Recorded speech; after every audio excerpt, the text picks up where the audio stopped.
All right, are we good? Are we live? I think we are. Hello all and welcome back to the Women's Football Chat Live. Today we continue our Women's Euros 2025 action as we move into match day 3 for Group B. We will be covering tonight Spain taking on Italy as they fight to top Group B, and the other game will be keeping tabs on, of course, Portugal taking on Belgium. Those sides looking for their first points at the competition, but ultimately both teams are out. So the fight tonight between Spain and Italy should be a good top contest. Slightly rotated teams for both, Harry, but should still be an interesting test for both sides. Yeah, it should be a game that provides a lot of entertainment. As you say, both sides have rotated slightly, and both sides are certainly looking forward to see who can top the group. Bar a miracle, these two will go through tonight. So unless Italy get absolutely battered and Portugal, put a few past Belgium, then, we're going to see Italy and Spain progress. It will just be in terms of what order will they go through. Obviously, Spain will be hoping that they can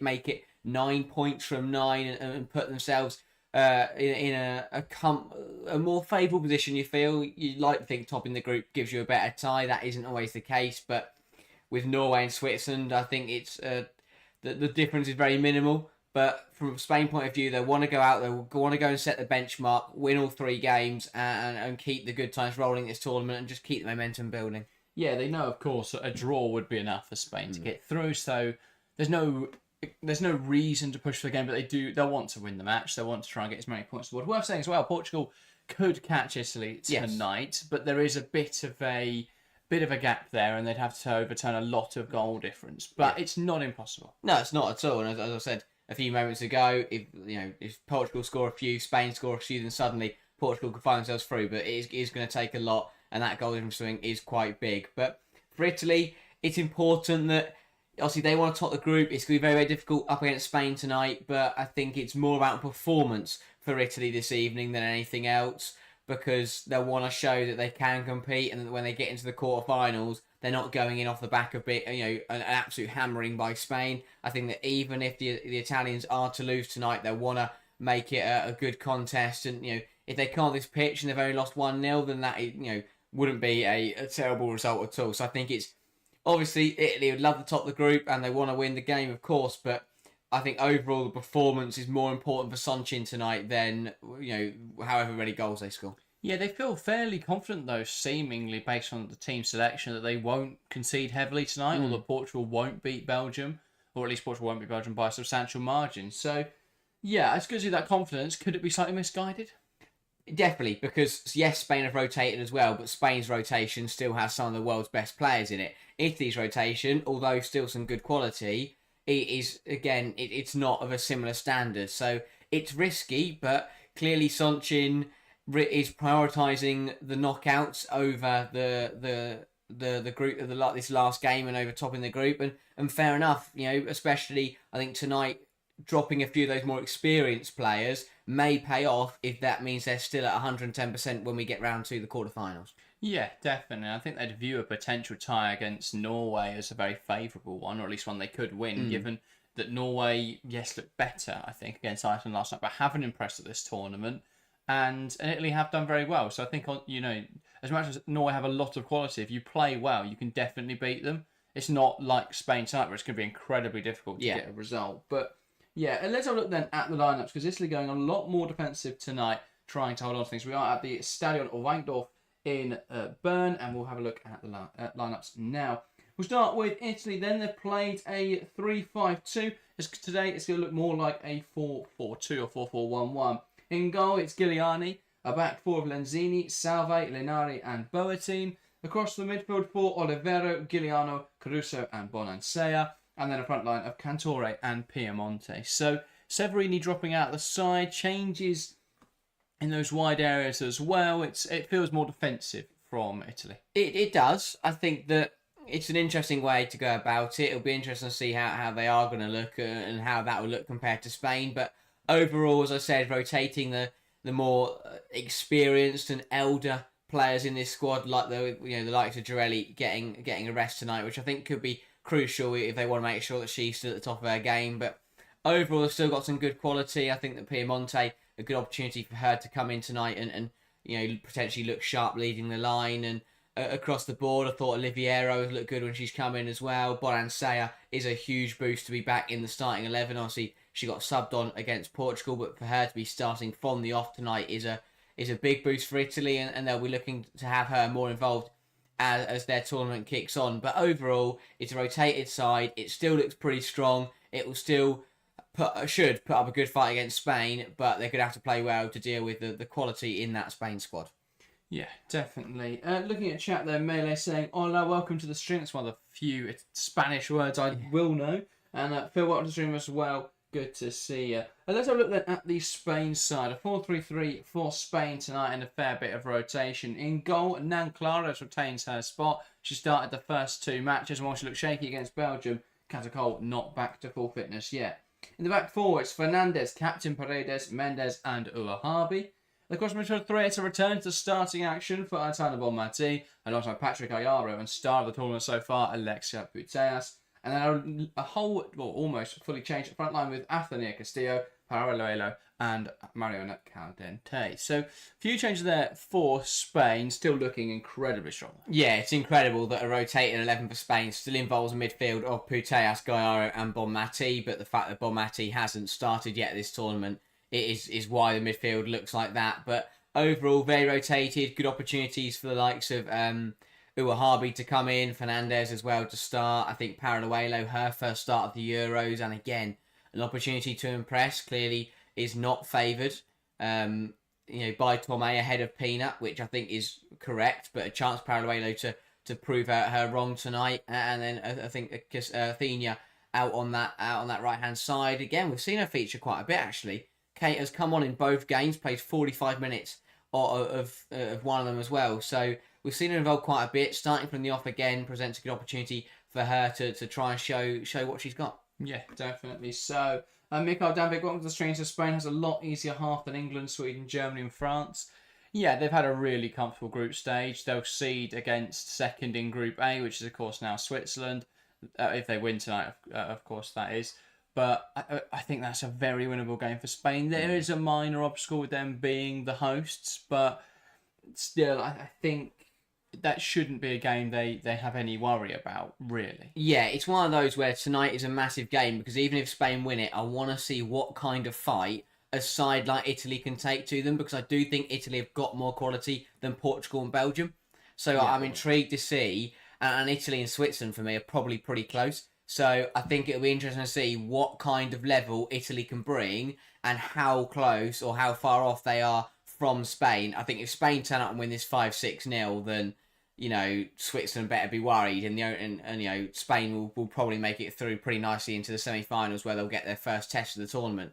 But I'm intrigued to see what Italy can offer tonight, and hopefully they put up a good fight. But Spain, they've been absolutely brilliant throughout this tournament. I think, again, they'll be looking to Putellas, Caldente, probably have been their 2 best players at this Euro so far. They'll be looking to get them involved and get them orchestrating what they'll be hoping will be a very convincing win once again. Yeah, definitely. So, rising up to the stream, saying fielding Aitana Alexia when you already know you're through is mad. Yeah, obviously they've still got topping the group is still contentious, but realistically they shouldn't they could have dropped those 2 as well, and they still wouldn't have been in a position where I think they'd lose tonight. So yeah, they obviously want to get some more goals, impress with their performance, and top the group in style, which you can't really blame them for. For Italy, I think a 1-0 loss tonight would be fine for them. I don't see Portugal scoring 5. I don't even see Portugal getting 3. So as long as Italy keep it respectable, it's not going to be too concerning in terms of group position. But yeah, we've seen what Spain have done to Belgium and to Portugal. They could do a similar thing here to Italy. Italy have got to work hard to avoid that this evening. Players coming out the tunnel then. So Italy with changes, is that to go more defensive, do you think, Harry? Or is that a setup to try and take the game to Spain? Is it rotating? They're already thinking they're already through? How would you assess those changes? I think the majority of it is that Soncin has got the rest of the tournament in mind, and again he wants to save his best players for that quarter-final, give them about a week to rest by the time they'll end up playing in the last 8. So I think that is probably the main reason, but again that they're looking to adapt and just give opportunities to players, and maybe those players can offer something different against the Spain side, who have looked brilliant this tournament. Italy will look to take the positives from the Belgium game.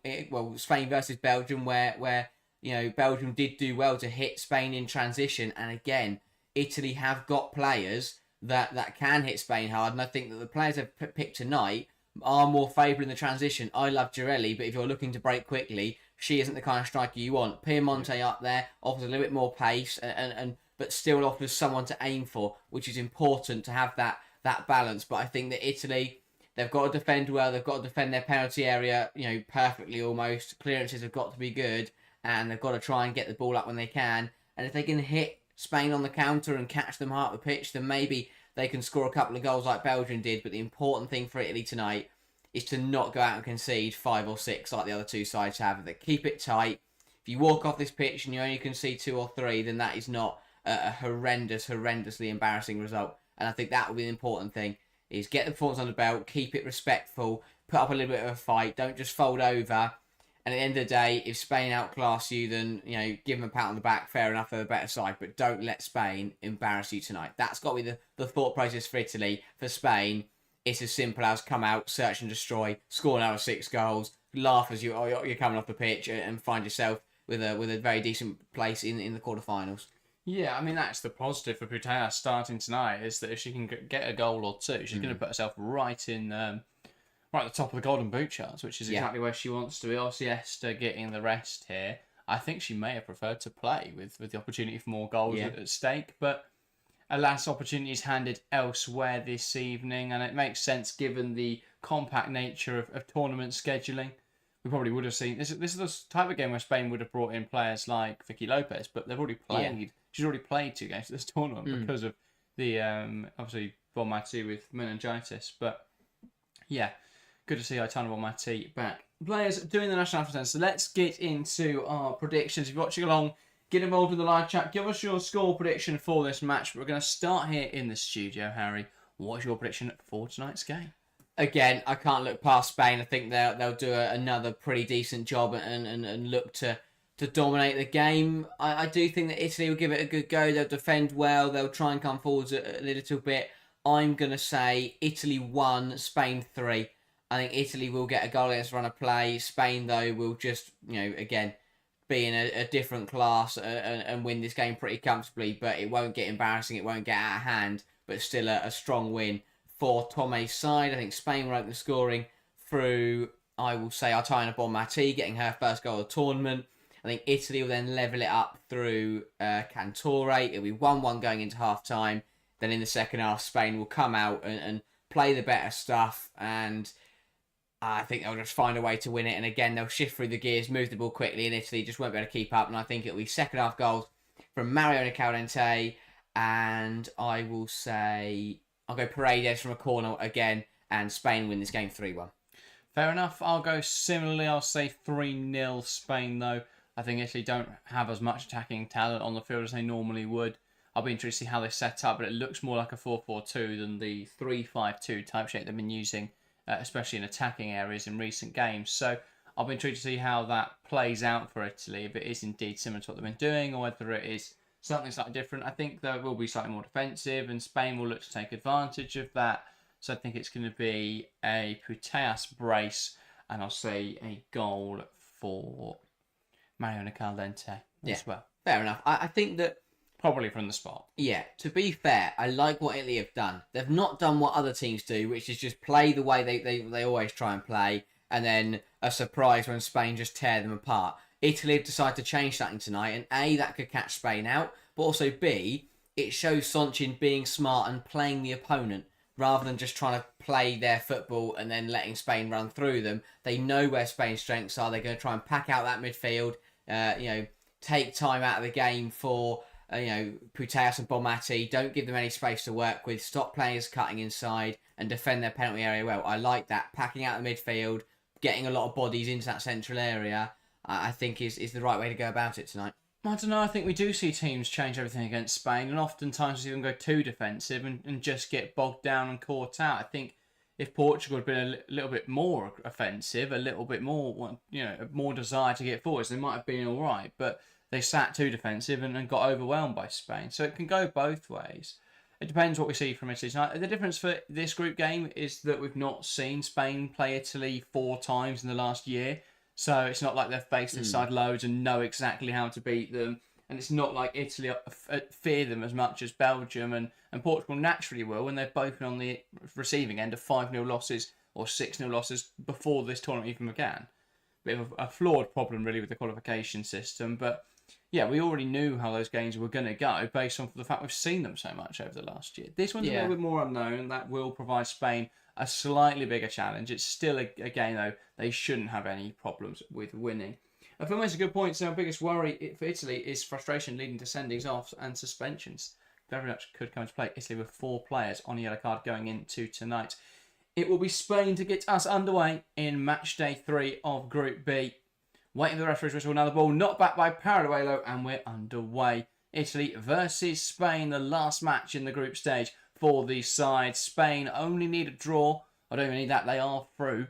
But a win would see them through top of the group, as would a draw. As for Italy, they just need to avoid a 6-goal swing or any positive result to progress. So the draw does suit both sides tonight, and that may see the quality on the field slightly lower than we would hope, as another side really wants... I mean, Spain won't be worried about having to defend, but there's not really as much...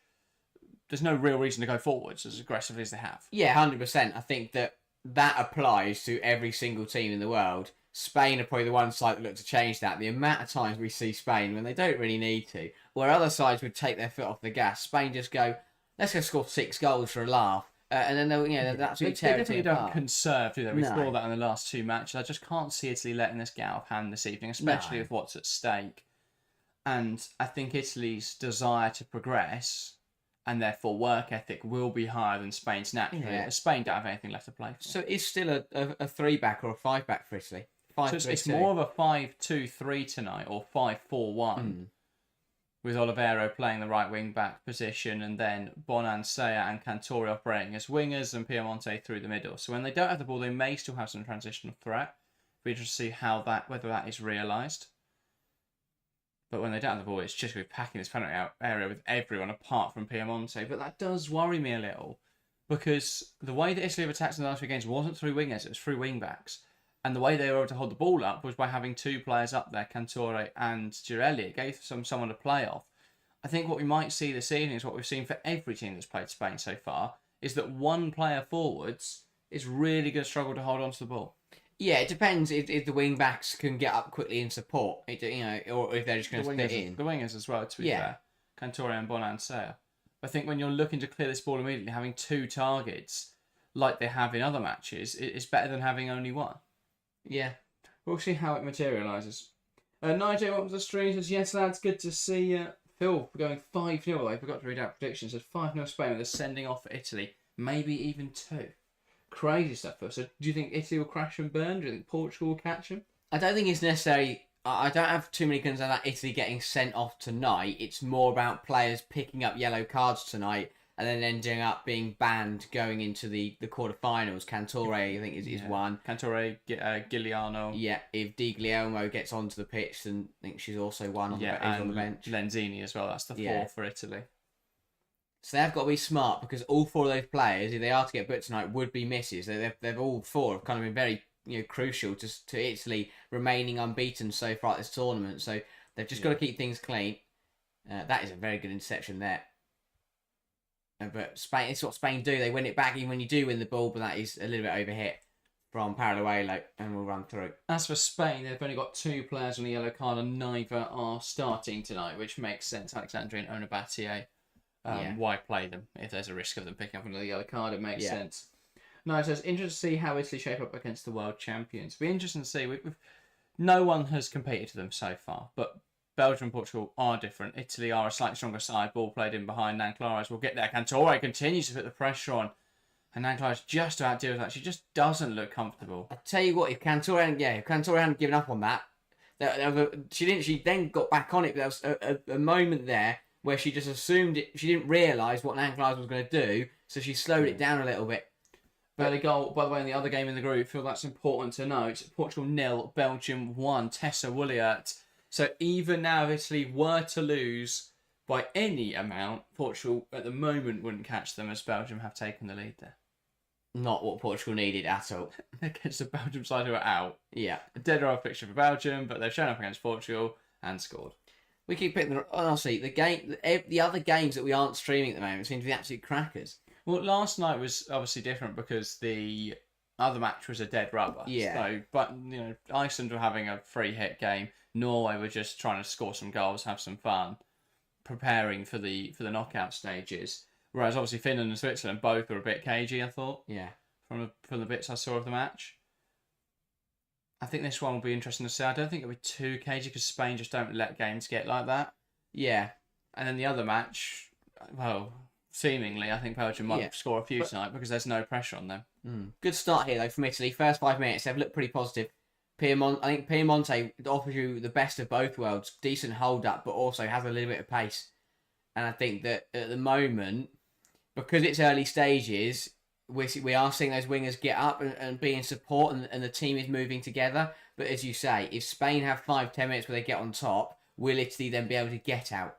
That they can, once they're out, they can play football, but it's that getting from their own third into Spain's third that is going to be the difficult part tonight. But a goal from this corner would be a massive boost for the Italians. Yeah, and Giuliano over this one then for Italy. Looking to deliver a quality ball into the penalty area, in towards the near post, headed away, a drop for Ariana Caruso, tries to keep the move alive with a pass across to Lenzini, cleared long though by Spain, looking for Athenia, brings it down well. Now a pass backwards to Fernandez and Spain can settle into possession. Paredes knocks it across to Mariona Caldente. Puteas feeds a pass through for Uahavi. The run on beyond there that could have gone to Caldente, poked out of play though by Oliveira. And she's on a throat. So no, I must take a touch then off Leo Uahavi.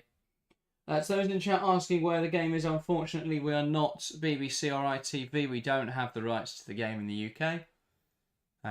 We are just supplementing the existing coverage. So feel free to join us if you can't find a way to watch the game, or watch us while watching the game as well, whichever you fancy. Spain in possession. Back now to Nan Clares. I have to say tonight, see, even if Portugal don't go through, they'll still want to win. Because if they do end up finishing bottom of this group, that'll be massively disappointing. I think we could have seen it coming though. The way they dropped off in the Nations League, they were so competitive against England, got a draw there on home turf. But the last games, where they got absolutely tanked by England at Wembley and then lost to Belgium as well, really disappointing games, especially just coming into a major tournament. I think a lot of faith was lost in the squad, a lot of faith, particularly in the manager, Francisco Neto. So I can't say I'm massively surprised. I feel for Belgium because it does feel like if the fixtures were a different way round, they could still be in it. Here come Italy. Cantore down the right-hand side, looking for an option across the box. Ball into the right sort of area, just not being able to meet. Berrettini trying to put it back across. It's blocked well by Fernandez. Not bad. Again, from Italy, Piemonte is doing very well. Held up against Paredes. Managed to find Caruso, who reversed it into Cantore. Burst down the right-hand side, put it into the right area. Runs through to Berrettini, who I think is actually fortunate to have a cross blocked here because it was either Bonansea or Piemonte in the middle who didn't realise the ball was still alive and was too busy had their head in their hands. So that cross actually got in. No one would have been able to head it home. So Italy will definitely take the corner from that situation. Yeah, thought that was quite poor. Not playing to the whistle at all. But positive start from the side in blue. Yeah, the Azure. We'll look to deliver the ball now. Giuliano towards the back post. Mendes heads away. Lenardi was lurking. And now for a corner. Alright, says Jack, what do you think about Norway? Yesterday their B team seemed better, especially Garpset. Well, yeah, a much more organised team, a side that actually focused on profiles playing in the right position rather than just star quality across the field. I thought that was a much better way to do it. I imagine the stars will return for the knockouts, but if Granger has anything about her, I think she would make that switch and play the players that deserve to start, rather than the players who haven't performed at this tournament. It's difficult because obviously, they've got the points, but they've not played well, and ultimately, if they play like that against Spain, Or against Italy, it will be difficult. That was a great chance for Italy off the bar. Really good ball in again from Gigliano. Puts it on the money. And the skipper crashing it against the crossbar. Not a bad header at all. Linari there manages to outjump Paredes to it. Really good header and very unlucky that doesn't creep under the bar. Thundering it against the crossbar. First 10 minutes though, really good start from Italy. Coming forwards again now. Piemonte, Bonansea. Nice turn, fits into the box. Cantore lays it to Piemonte, scuffs it. Olivero, goal for Italy. Big moment here for the Azure. Spain stunned early on. We saw fragility against the Belgians. And Italy have struck early on here. Olivero brought into the side to replace Di Guglielmo. And with a big goal early on here, it bounced around the Spain penalty area. They couldn't deal with the ball. And it's Italy 1, Spain 0. What a start. Really positive stuff from Soncin's side. And they've struck first. And credit to them. They've been the better side. They've put the pressure on. They've played very positive, wide, expansive football. And the ball just falls nicely for us. A really good, well-worked throw-in. Well held up here. Was it Cantore up against Mendes? Too easy from Mendes in here. Just allows Cantore to sit on it. Take a touch that wasn't brilliant. Lay it into Piemonte. Caldente. I mean, she loves an assist, but not for the opposition. She's put it on a plate. Yeah, she's been watching too much Lucy Bronze. Yeah. And Olivero sleeks in there and fires it past Anclares from close range. But does well to remain composed. It's so easy there to just smash straight at the goalkeeper. I mean, Anclares doesn't exactly make herself big, but Olivero, tidy finish, and Italy lead. I have to say, from a neutral perspective, I think this sets up better ties in the next round. What Spain will take on Norway?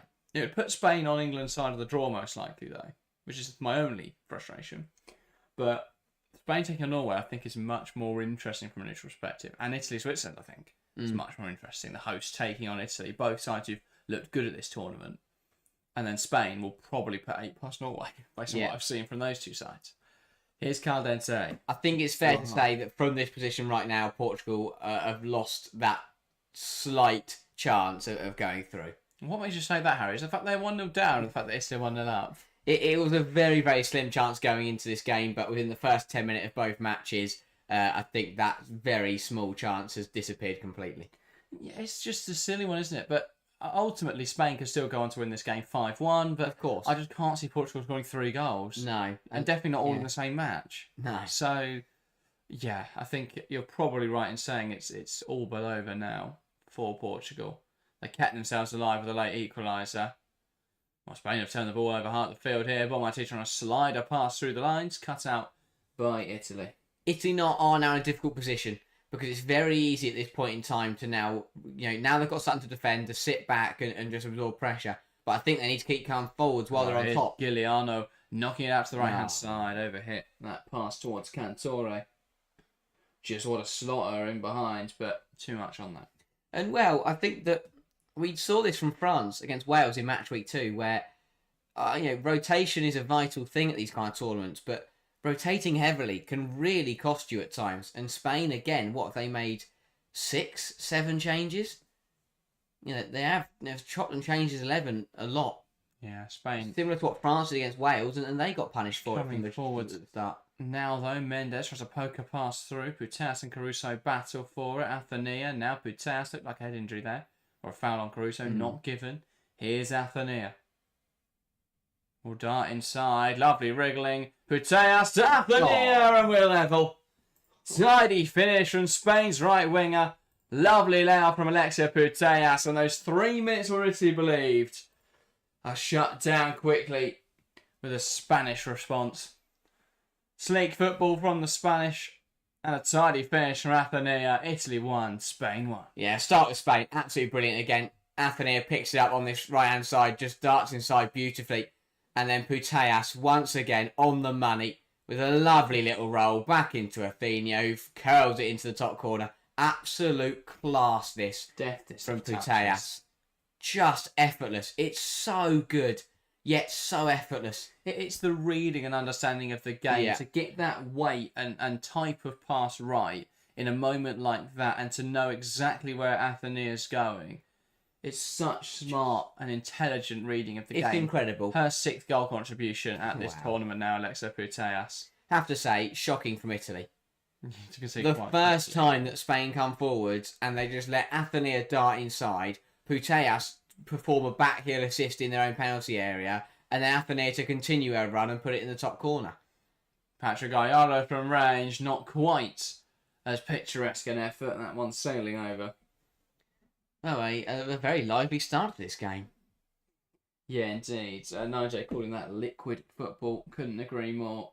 It's incredible. Italy should do so much better to stop it, but again, the actual move from Spain is just unreal. Yeah, indeed. So an exciting start.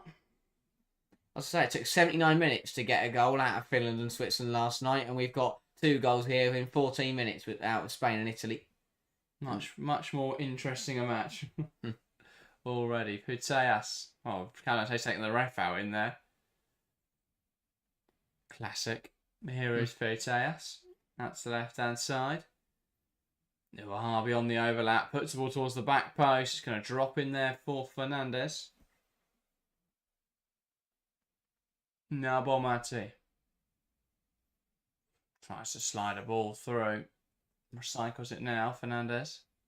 Paredes. Lenzini. Boateng. And Italy will try and play out. Bonansea. Boateng. Piemonte holds it up well. And sees off a foul in there as well. I'm not sure how Spain think Martina Fernandez has been fouled in there. She was all flying in. And it might have been Irene Paredes, actually. Yeah. Either way, I can't see how they think that is a Spanish free kick. Yeah, I'll see a replay. But... Yeah, Piemonte caught Paredes in the face afterwards. I don't think it's a problem for either side. It's aggressive from Paredes. It's aggressive from Piemonte. Yeah. I don't think there's nothing wrong. It's not an Italy free kick. It's not a Spain free kick. Just play on and get on with it. Exactly. I don't think it is aggressive from Piemonte. I think it's Paredes is going flying in there. Piemonte's none the wiser to Paredes coming in like that. I don't think she can hold too much blame. Nice one for Paredes. I just don't want to get caught like that. But yeah, don't think anyone's particularly at fault there. Has Toy not got a seat? I don't know why she's just sort of perched sandwiched between two coaches. Then let her have a seat. Spain moving the ball nicely. Here's Harvey. But yeah, I'm surprised Dimitrescu hasn't gone back and booked Caldente for taking her out. But Christ, that was an English player. Here's Paredes under pressure from Caruso. But Caruso could have busted more of a gut there. Try and got to it. Paraluelo, nice hold up. Lays it to Bonmati, back to Paraluelo. Who goes backwards. Miguel says, for every win, Spain is coming closer to a defeat. Profound. Yeah, I mean, Mario with an opposite point saying Spain's dominant in women's football. I think it's probably somewhere between the two. I do agree broadly that Spain have been made to look very good in this group stage. I think people will automatically assume Spain are going to win the competition because they've ran through the group like it's nobody's business. But it wasn't comfortable 45 minutes against Belgium. They fell apart. There's mitigating circumstances against Portugal. And Italy started strong here, caught Spain by surprise, and then just failed to deal with Athenia. But I don't think they're infallible. I think when we see them tested against better opposition, fair enough. You know, if they go and play against some stronger sides in this tournament and beat them 5-0, then sure, cool. I'll shut up. But I think from what I've seen so far, yes, Spain have played some really nice stuff against some really poor teams. Yeah, this group has told us nothing that we didn't know. Spain are very, very good. They play some beautiful stuff. They've got some of the best players in the world. But I wouldn't say we've learned anything in terms of where they stand, which is both, which can go, as you say, can go both ways. This might be making them look better than they are. This might be, they might be able to play better. Who knows?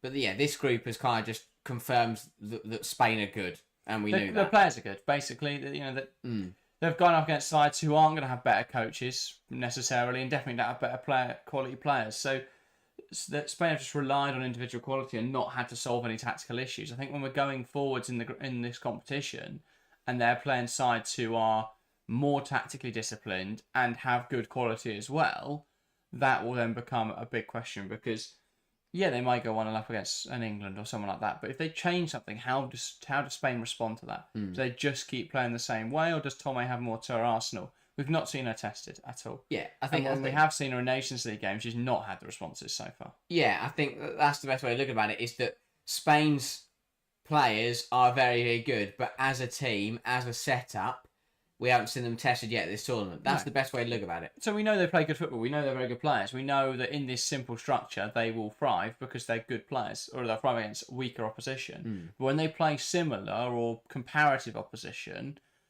how are they going to match up then? Are they going to just be able to overpower the other teams because their players are so good? Or will they need to be good as a team? Will they need to have a little bit more from the manager and be a bit more tactically disciplined? That's going to be the question that needs to be answered. As you say, we've learned nothing from the group stage. Shot from range from Patrick Gallardo, wide of the mark.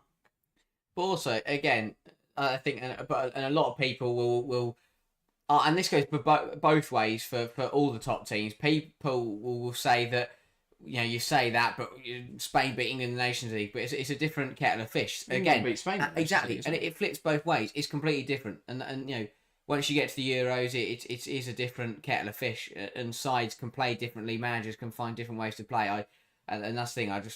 I think the argument of we're better than that team because we beat them doesn't apply forever, because everyone beats everyone at some point, and says, even obviously for that match they were better, but I think overall it's very close between all the teams at the moment. Ball in behind, Giuliani coming out well, dealing with Paraluelo.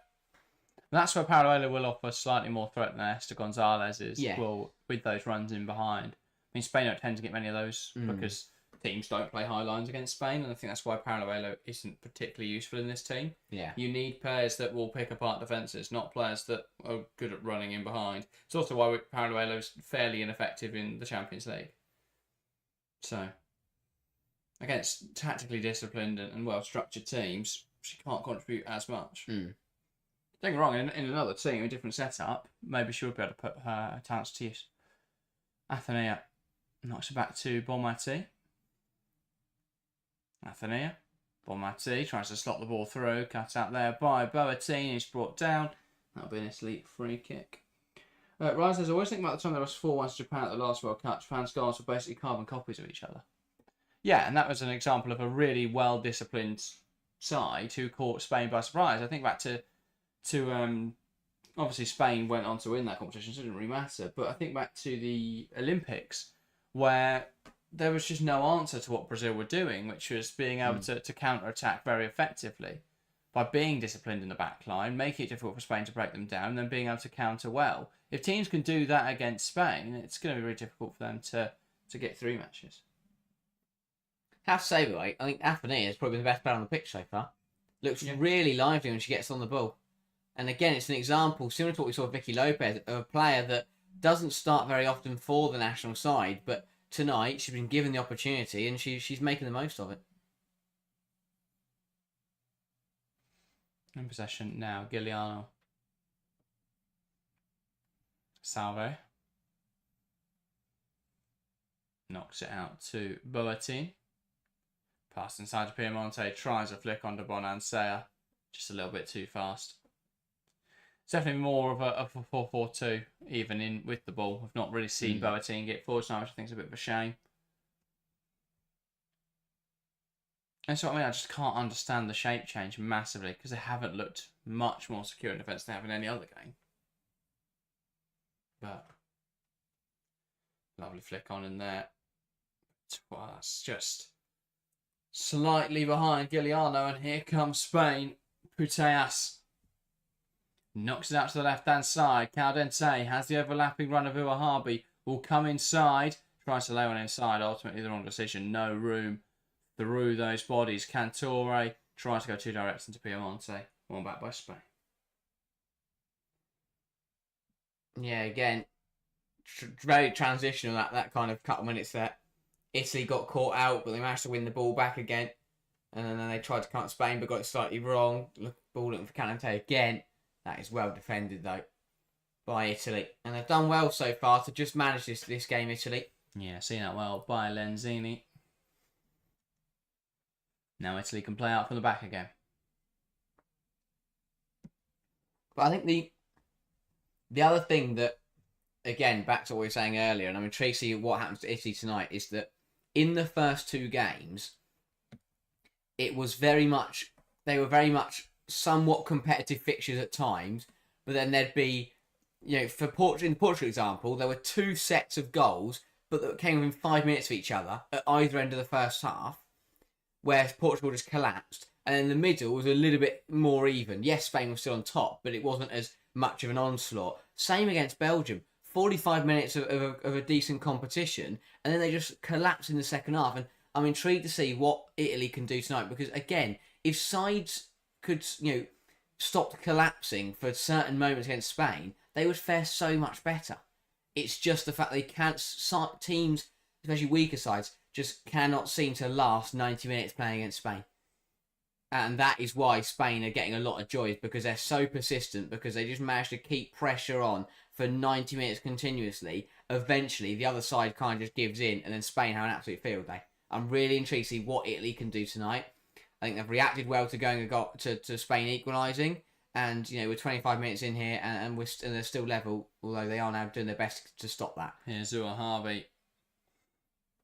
Athenia, dangerous drive, cut out well in there, and then declared away by Salve. Again, Salve does well in the end to get the block in, but initially she just gave Athenia way too much room to work with. And again, looking really sharp is the rounded winger. Looking to take players on, be positive, and it is causing quite a few options for quite a few problems. For Italy. Indeed. Parallelo puts it in, headed away, drops to Bonmati, who takes aim from range. Considerably wide though in the end from Bonmati. Not a bad effort. Still looking for her first goal of this Euros, and I'm sure that she'll be hoping to get up and running tonight. Does want to shift it onto her left. May have taken a touch, maybe not. Yeah, just over the bar. Not too bad though. That was much more controlled than her previous effort. I think there are better options there though. I get why she's gone for it. Yeah, I think you can see in this game that she is just going through the gears. There's been a couple of passes where her vision is obviously still top notch, because mentally she's right there, and is switched on, is that vision is incredible, but the passes just haven't come off. I think it's just about going through the gears of Bonmati and getting back to her best. She's also playing a much more attacking role than we've seen her play for Barcelona this season. Yes, Barcelona, they've used her much more as a playmaker, at least in the big games. So playing a little bit deeper, almost as a double pivot with Patrick Gallardo at times, and then Putellas and whoever inverts from the left wing playing as those more advanced midfielders. We've seen less of that here because Spain don't have too much. I mean, Olcommer loves to get forward when Pina will come inside, but Spain are happy to dominate in that final third and overload that final third a lot more, as Barcelona, at least in the big games, seems to have a lot more solidity. We're interested to see what Spain do. Are they going to continue to allow both fullbacks to push on? I think that could leave them quite vulnerable to transitional moments, but will give them inevitably more of an overload in attacking situations. So just judging that trade-off and risk versus reward.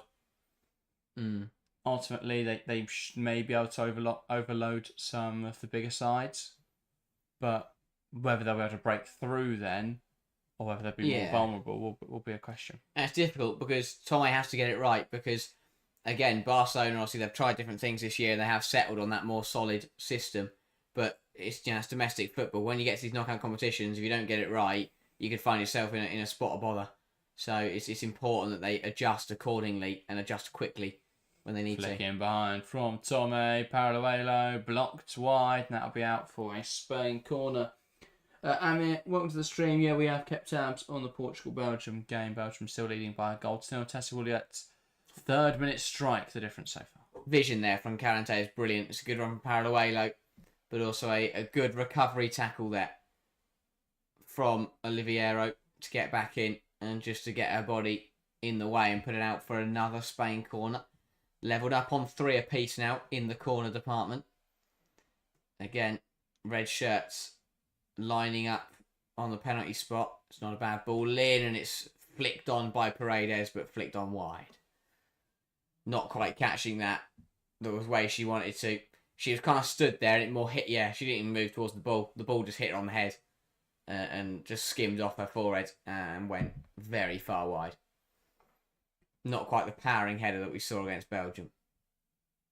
That's a good switch to the plate from Caruso, and Italy again showing they can get the ball down. Oh dear, got away with one there. Olivero played in behind, looking for the run of Piemonte. Calls from the Spanish defence for offside. Piemonte wide of the mark. Just can't quite finish off the chance. I tell you what, did the flag go up? I think it would have been on Cantores. The question, did she play the ball? No. Don't think so. Piemonte just can't finish off the chance. Got to do better with that. Yeah, again, it feels like weak goalkeeping again from Nanclares. Piemonte's got to be braver there. I mean, I'm not sure why Piemonte's gone with her left foot, to be honest. Yeah, just fights right-footed player could have easily gone for either corner with her right foot. So I'm not quite sure why she's tried to take that on with her weak foot. And again, they're the kind of decisions, again, not to be too harsh, but when you are playing against Spain, you get a chance like that one-on-one with Nanclares, you have to take it. You can't afford to make the wrong decision there, like Piemonte has. And Spain will look to punish that, if not now, at some point. Yeah, smashed out of play there by Olivero. Yeah, I think she was just hoping for a lucky touch off a Spain player and won herself a throw, but end up just leathering it into the sideboards. And it's welcome to the stream. If you're looking for where to watch it, it is on the BBC iPlayer if you're in the UK, or BBC One. Yes. Nice to see. Spain in possession. Mendes. Gallardo. Carrying the ball inside, tries to shift it to Calente, back to Gallardo. And that's cut out by Boateng, and overplaying a little bit there, Italy, but they do then clear the ball. Piemonte trying to compete for it. Here is Paredes, now back to Nanclares. Gallardo. Out to the left-hand side, Udua Harvey. It felt like coming into this, we were fairly certain, or coming into this tournament, we were fairly certain on what Spain's strongest 11 was. Do you think there's been anyone that's come in and impressed enough that they could earn themselves a start? I don't think so. I think it's very hard to break into that Spanish 11. I think that some people were probably caught out by Pina starting over Paraluelo, but overall I think that's the right decision. Absolutely. And again tonight, even though Athenia has played well, I don't think she's going to come in and replace Calente or Pina. Yeah. Fair enough. I think the only one for me would be a bit of a conversation over Mendes and Alexandri, but I can't see them benching Alexandri personally, as good as Mendes has looked. Yeah. Holds the ball, does really well. The whole Piemonte up there. Deej knocked it off. I'm not sure how. The one player I feel for is Vicky Lopez, because the way she's playing, with the quality she's got, she would probably start for the majority of teams that are in this tournament. And she is a victim of the fact that Spain have 2 Ballon d'Or winners as their central midfielders. And without them, she would, she's played brilliantly in the absence of Bonmati, and it's a shame that, of course, Bonmati should start. She is one of the best players in the world on her day, but it is usually her day on most days. But I feel for Vicky Lopez, because for a player to enjoy such a good first 2 games, she probably isn't going to start again at this tournament, which is a shame for her. But I think at least she got an opportunity to show what she can do in a Spain shirt. Yeah, she's just unlucky to be blocked, really, for a starting spot by 2 of the best midfielders in the world right now. I think, though, Putellas is already over the hill of 30 now. Bonmati is approach. It's still no prime very much, but she's probably only got, 3 more rotations of tournaments, maybe 4 more if she keeps playing to a decent age. I mean, Putellas probably 1-2 more push. So Lopez will come into her stride, and by the next one, it's not unfathomable that Putellas is more of a rotation player anyway. So Vicky Lopez could definitely be a huge part for Spain, and has already been a part for Spain at this tournament. Exactly. What she's done is she's put herself into... she's put herself as the next in line to start in that midfield. The bridesmaid. She's setting up for 2027. 100%. She has caught that bouquet of flowers.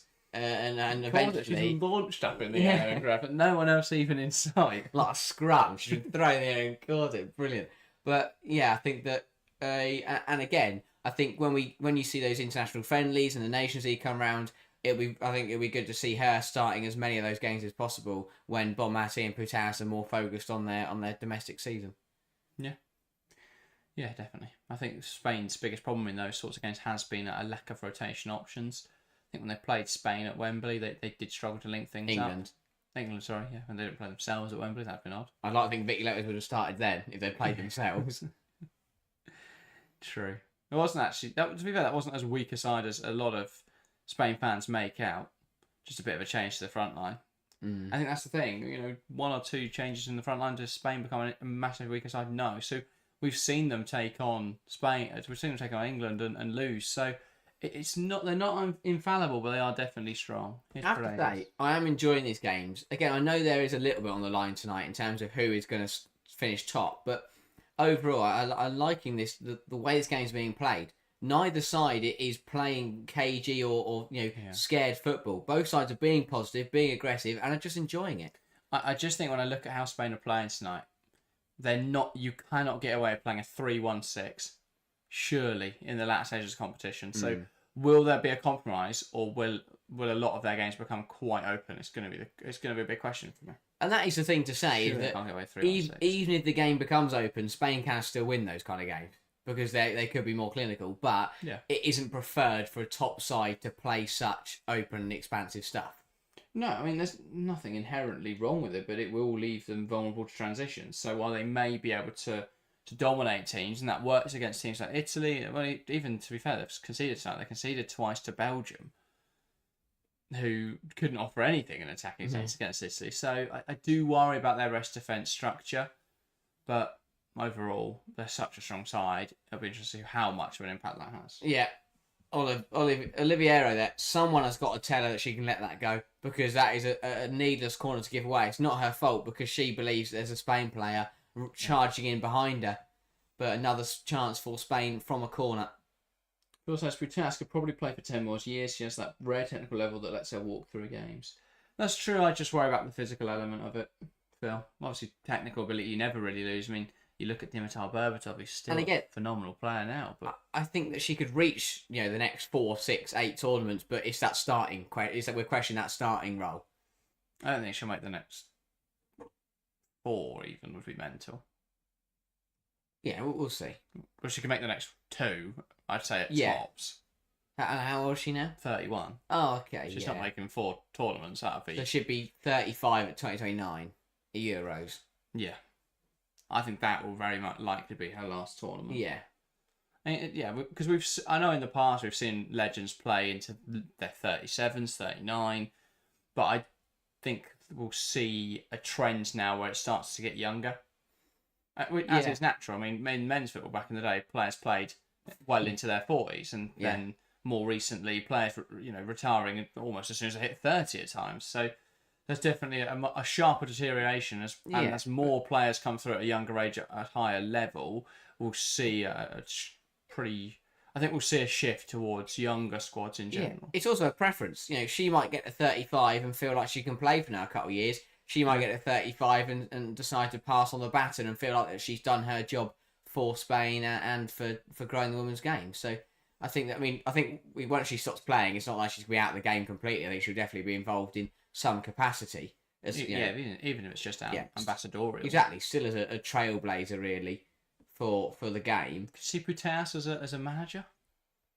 I could see her as a coach. Vibe about her? I don't think I can see her as a manager. No, I think that's fair. I think as part of someone's backroom staff, like Steph Horton has been at Man City with Nick Cushing and whoever else. I think definitely could get a bit more of a mentor in that dressing room. Still part of the dressing room. I've been intrigued about Bonmati. I feel like she quite enjoys the limelight, so I wouldn't be surprised if she went into coaching. And she's definitely spoken at length about enjoying the tactical side of the game. Oh yeah, she's got the knowledge, 100%. You see the vision on the pitch. Yeah, exactly. So it'll be interesting to see. I can't wait until it's sort of like 20 years' time we're seeing these legends of the game who have grown up watching. Because I feel like, Phil must experience it, given his experience on Earth. But a lot of the players that we're seeing we've seen as growing up watching the game, we haven't really seen go into managers yet. Phil remember Hege Riise's debut. He'll remember it all. So he'll be able to experience this and tell us how great it is. But I can't wait to see some of these players become managers. I think especially in the women's game, it's not really been a thing yet. But I think as those badges will become more accessible and players will be more inclined to want to do it, I think we'll see a shift towards that. Calente looking at strike one from range. Tees up Fernandez. That's a big block in there. And now Piemonte could look to break. Have to say, for anyone wondering, this game has just hit a little bit of a calm period. Both sides have only had one shot on target, and that was the goal for each of them. So neither side have really threatened too much. Italy looking to change that, but the game definitely has just evened out a little bit. Cantore ball in, not dealt with. Bonansea, though, would like that one back. Well, it is another shot. Definitely not a shot on target, but 3 points. Gets it horribly wrong. But yeah, both sides... Cantore just creeped offside, I think, anyway, in the build-up. I think they're more like flurries forward, aren't they? You know, they're coming forwards, but neither side has really threatened the goal of either one of them. And, you know, we're about just over 5 minutes out till half time. Spain, there isn't the desire or the need to push forwards aggressively. They're just sort of camping out the field with possession. For Italy, they're just coming forwards, as you say, in little moments. There's a VAR check for a penalty. I think whatever it is just going to be given as offside, no? Oh, that does hit the hand of Irene Paredes. That takes it away. But I think you're right. I think Cantore is offside in the build-up. She misses the header and just handballs it. Poor from Paredes. But it does take it behind Bonansea. So you can't deny that it hasn't had an impact. Because if you think about the trajectory of the ball, it definitely bounces behind. Yeah, she cleared the ball away. Bonansea. The question is whether Cantore is offside. So I don't have any doubts over the handball here from Paredes. But I think you're right. I mean, yeah, it's quite an obvious handball. Hang on. Demetrescu's trying to find an excuse. And she's going to look at the monitor for one. So are they happy with the offside then? I don't know. They must be, because they wouldn't send her over. Unless they've just forgotten to check that. Well, Demetrescu is going to have a look here for a potential Italy penalty. They're showing her the line, so she's on. I'm not sure why they're not using the semi-automated. Why they've drawn the lines on. Forgot to switch it on, maybe. So they're happy. They are happy with the offside. They're going to run it through. Paredes goes to head it. That's not a pen, surely. Yeah, she goes to head it, gets it wrong, comes off her arm, and definitely impacts the direction of the ball massively. And that is definitely, should be a penalty to Italy. So that's definitely a penalty decision. She's coming back. What will be the decision? Offside. We just looked at a screenshot that said the opposite. Well, I don't think it did. That's the thing. I don't think it did. So I don't really. I'm so confused. So the screenshot they gave on the feed shows it to be onside. So either that is an incorrect screenshot. Well, I don't think it did show it to be onside. But the blue line was the right side. You know, but I don't think the colours of the line are associated with. I don't know why they haven't used the technology. She does look just offside. I'm not doubting. Well, yeah. No, I'm not doubting that. But the screenshot they showed Cantore in an onside position. But what? And if it was offside, why are they then checking the penalty? There's no. That's what I mean. That's what baffles me, because they could have avoided that whole thing if they'd used the technology and realised she was offside. They didn't need to show Demetrescu any of that. But as everyone in chat is saying, it's clear. You know, based on the lines, she's on. Yeah, I need to see the semi. So what the hell is happening with officiating at this tournament? Because if it's offside, semi-automated. Here we go, then. Lovely stuff. So this should. Oh no, this is a different replay. Right. This is the other. Spain, Italy came forward, put the ball in. Bonansea again cleared the bar massively. So either semi-automated checks it and goes offside. Cool, don't have to bother checking the penalty. But they show lines which show that Cantore is onside, and then proceed to check the penalty. And once they've done that and decided it is a penalty, Demetrescu comes on and waves it offside. Yeah. That's what I don't understand. If it's offside, they should have told her that, and we should have just got on with the game, and she shouldn't have had to go to the monitor at all. I feel it's not Demetrescu at all. No. The VAR officials at the tournament have been poor, and it feels like it's a lack of training for me. Because they've not followed. They have not followed the guidebook at all there. Seemingly. The problem is that these. But again, and this will put massive problems onto the men's game, is the VAR officials are taken from the ones that are training the men's game. You know, we've got Jared Gillett over there for England who's used it for the last 2 years. And this is the problem. It is just, again, we say the same old things with VAR every time, is that it is the people who are using it who just have no idea what they're doing. The technology is good. The problem is the rules don't. The rules are subjective, so you're never going to get objective truth across officiating anyway. And the people using it are seemingly just the bottom denominator. Because what do they do? I just don't understand it. We are yet to see a single screenshot that shows why that goal has been disallowed, by the way. And I think, again, this is the problem as well with technology, is there's a lack of transparency. If they show a screenshot from the semi-automatic system, which clearly shows the Italian player offside, then fine. But we are long past the check, and there's no transparency. Well, everything they've shown suggests it's a penalty. The fact I have no idea why they put the lines on. Why are they doing that? We've got semi. From this look, this genuinely feels like they just didn't use the semi-automated offside. 4 minutes left in this first half. It feels like all of that was a VAR check. Now Clares. Now Mendes. That one is going to need some answers from UEFA. Just over the top, looking for Bonmatí. They haven't answered anything else yet. So, transparency isn't their biggest strength. No. Going, oh, right, trying to feed one through, and that one just slotting between the players. Bill says if VAR was working, I'd accept killing the emotion of the game, but here we go then. We're going to get the semi-automated offside in here then. And yeah, it's the right decision. Shows it to be offside. The confusion is why we got a screenshot showing her onside, and why then we checked a penalty if we knew she was offside. Yeah. And again, as you said, these 4 minutes are now being added on because we did a pointless VAR check that could have been completely avoided. And we took the sting out of the game. Italy were coming forward. Yeah. And we took that sting out of the game to check something that didn't need to be checked. So, to confirm, the decision is right, the technology worked, but the people using it just didn't seem to use common sense. Just didn't follow procedure at all. And used an outdated system and didn't double check anything, and then come up with the decision that they'd seemingly pulled out of their arse because they didn't show anything. Yeah. Because either they already knew it was offside, in which case why were we checking the penalty, or they didn't, in which case when were they told it was offside? Who checked that? Because we could see what VAR was showing referee Elena Demetrescu. So many questions. Yeah, poor, again, officiating at this tournament. Not on pitch this time. Yeah, the one thing I do have to say is that I think with the lines, it's the colours don't correspond to the teams. I think the blue line signals where the back line is, and then the other line is either red or green, depending on whether they're onside or offside.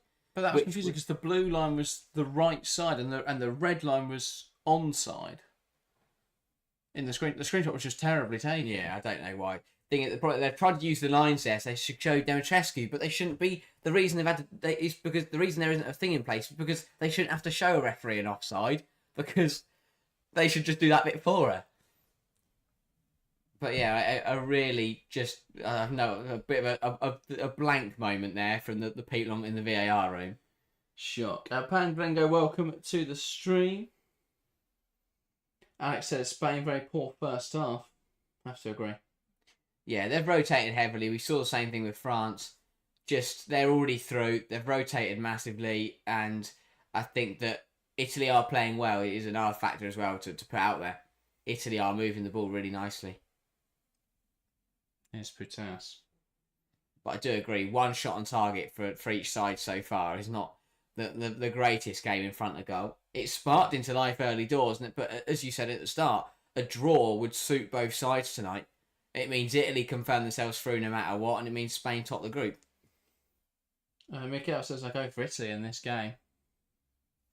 Fair enough. Fair enough. I think it sets up more interesting ties, personally. But it does put Spain on England's side of the draw. So, which would I prefer? Ideally, neither. Ideally, Spain get grouped, but that cannot happen. So, alas. Mendes. Back to... plays a pass with Putas. Down the line, Caldente, Putas, Mendes, Caldente. Now finds Uahabi out wide. Bonmati carries the ball forwards. Back to Uahabi. Tries to take on Olivero. Drops in there for Aitana Bonmati. Now Caldente. Puteas. And that there is the half-time whistle. Italy 1, Spain 1. Could have had more in that first half. Italy-Spain with a shaky first 45, but they do come into the break all square thanks to a lovely strike from Athenia. So it's been a fun first 45 minutes at the stand. Spain will go through as group winners. Italy through as second place. Harry, enjoyed that first half? It was okay. Yeah, I think it kind of sparked into life early doors. 2 goals inside the first 15 minutes. Since then, we haven't seen a shot on target. So it's been doesn't mean it's been a bad game. It has been a pretty entertaining one. I think both sides have still had forays forward, and both Italy and Spain have had shots that have gone wide of the mark. And it hasn't been a terrible, it's not been a low quality match at all. It's just been one where I think both sides have defended well and have probably been a little bit wasteful when they've come forwards. I think we've seen a couple of pot shots from the likes of Bonmati and Caldente that have just gone wide. I think that Bonansea has put a couple out the ground. So, it's just been a little bit inclinical from both sides. Over the ball, it would be phenomenal. But yeah, Italy have had chances, just not been able to deliver. Let's check out the stats from this game. Unsurprisingly, Spain with all of the possession, 77% to 23%. But they have struggled to create quality chances tonight. While Italy have created good chances and not finished them. Spain 7 shots, 1 on target. Italy 7 shots, 1 on target. But difference in XG of 0.4 for Spain to 1.19 from Italy.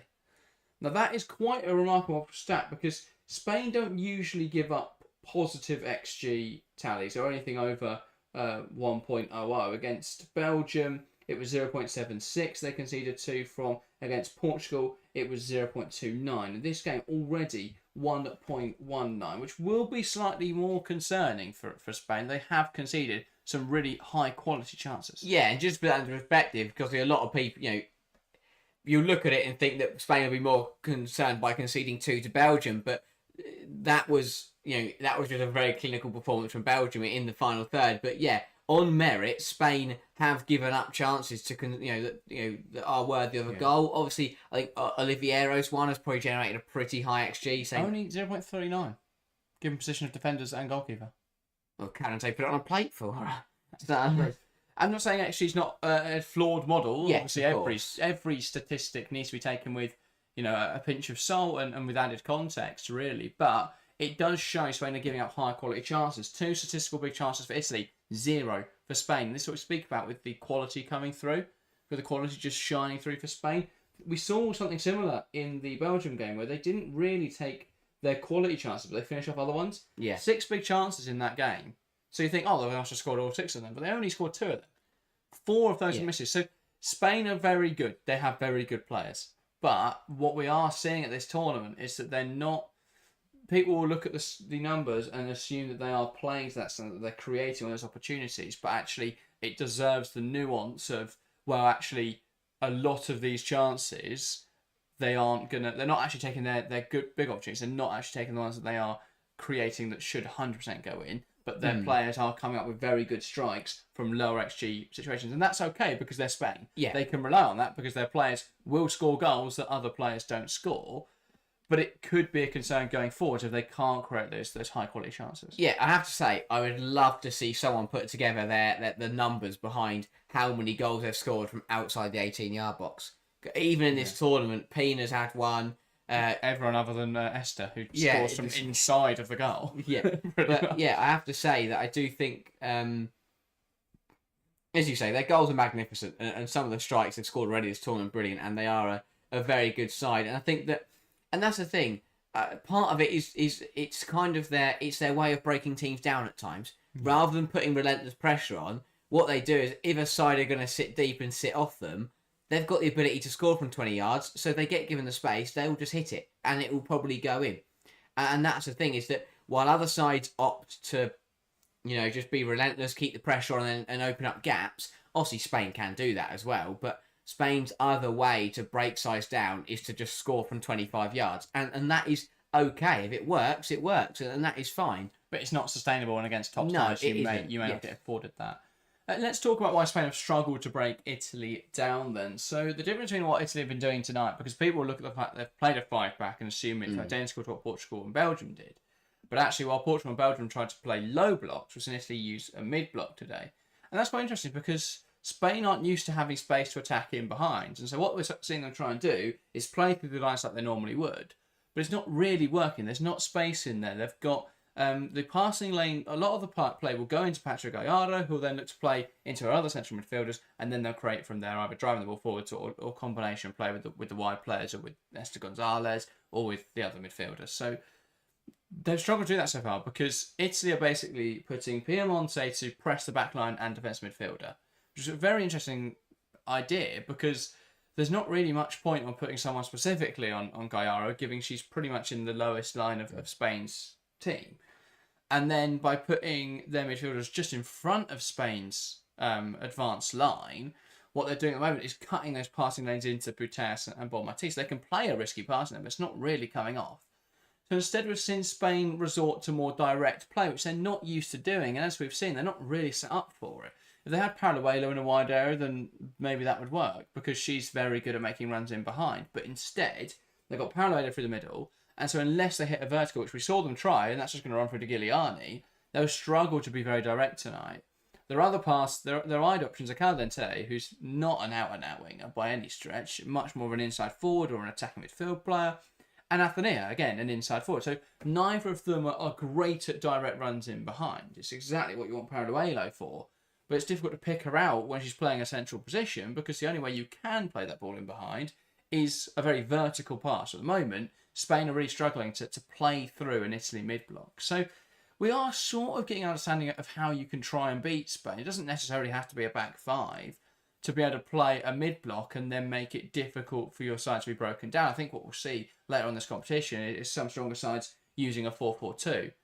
And so that'll be interesting to see then what impact that has and whether Spain can resist or can play through that out of possession structure. We've not seen Spain tested in this group stage, and this is their first real test of playing against a good out of possession team. Yeah. Portugal were pretty much sat on their goal line. Belgium got forwards and then got dragged out, and by the end of it, they gave up defending their penalty area. In this game, we've seen a really well structured and organised out of possession structure, and Spain have struggled to play through it with any sort of consistency. So, not concerning for Spain, but slight alarm bells. And now it's where we get to see what Tomé is capable of. Will we see a change for Spain in how they're playing and how they're doing things to try and play through Italy? Or do they keep doing what they're doing and just rely on the fact they may get a goal or that they're going to go through with a draw anyway? Yeah, that's the thing. I think that if Spain want to win this game, they're going to have to change something up. But the problem they've got is that Soncin has shown across qualifiers, across Nations League, and across this tournament that he is also very adaptable. That's exactly what he's done for this game. He hasn't Italy haven't resorted to just going for the default 5-4-1 formation where when you play against a big side and you just throw loads of players behind the ball, which is what the likes of Belgium and Portugal have done. They've just gone for as many numbers back as possible, name as many defenders on the pitch as you possibly can, and then just have one player up front, which was Jessica Silva for Portugal and for Wuliet for Belgium, and then just hope they can magically come up with something. Yeah. What Italy have done very well is that they've allowed themselves to have a little bit of not control in this game, but a chance in this match. They've set up in a way that means they aren't just going to do what they can, but eventually just have to submit to Spain's pressure. That they're actually, putting up a very, very good challenge. It's not just a decent fight that eventually they're going to lose. They are in a battle, which they are doing very well. Obviously, a big second half because we saw like Belgium, they competed brilliantly for 45 minutes and then got torn to shreds in the second 45. For Italy, it's important now that they remain regimented, keep cutting those passing lanes out, keep structured. I think it's been very well organised, at the back for Italy, and they've done very well to make sure they don't slip up and they don't let any of those passes through. But also, it is very much on Spain now to come out and find something different. And again, can Tomé do that? Will she do that? And I think that, as you say, it might just be a 20-yard screamer from someone like Caldente or Putellas that wins this game for Italy. But maybe Tome will come up with something that can break Italy down. But, as I said, I think Soncin will be aware of that and he will be ready and he will be expecting that Spain change to come at some point. I thought that across the tournament, Italy have been really proactive with subs. They've managed to get them on early. I think we've seen Soncin go to his bench in the first 10-15 minutes of the half, which it is very, very bold for him to do that. And I think that it has paid off so far. And again, tonight, I think that is a good way to look at it. Some teams, they try and play, when they play Spain and play the big sides, they think because it's going well, they try and keep the same 11 players on there because they don't want to change something and get it wrong. But the problem is, if you keep the same 11 on there for 70, 80 minutes, you usually end up hanging your team out to dry. So by being proactive, I think Soncin actually puts Italy into a good position because it means that throughout the second half, they keep bringing on changes and keep bringing on fresh legs. I'm expecting in the second half to see 2 changes on the 58th minute, see another change in the 65th, and then another change and another 2 changes in 75th, 80 minutes, and just to stagger those subs to keep injecting Italy with a little bit of pace and with a little bit of energy. Obviously, Spain can do exactly the same, and they've got a star-studded bench, and whoever they bring on is going to do well and is going to play well. So I think that if Italy can be proactive with it and remain organised, then they're going to be in a really good position in the second half, and they're going to basically what they've done is they've got to come out tonight and they've said to Spain, you come and break us down and you come and beat us because we're not going to fold over, we're not going to give this win to you easily, we're going to put up a fight and it's up to you to come out and win the game. Yeah, just to pose a hypothetical, do you think Italy would be happy with Norway or Switzerland in the next round?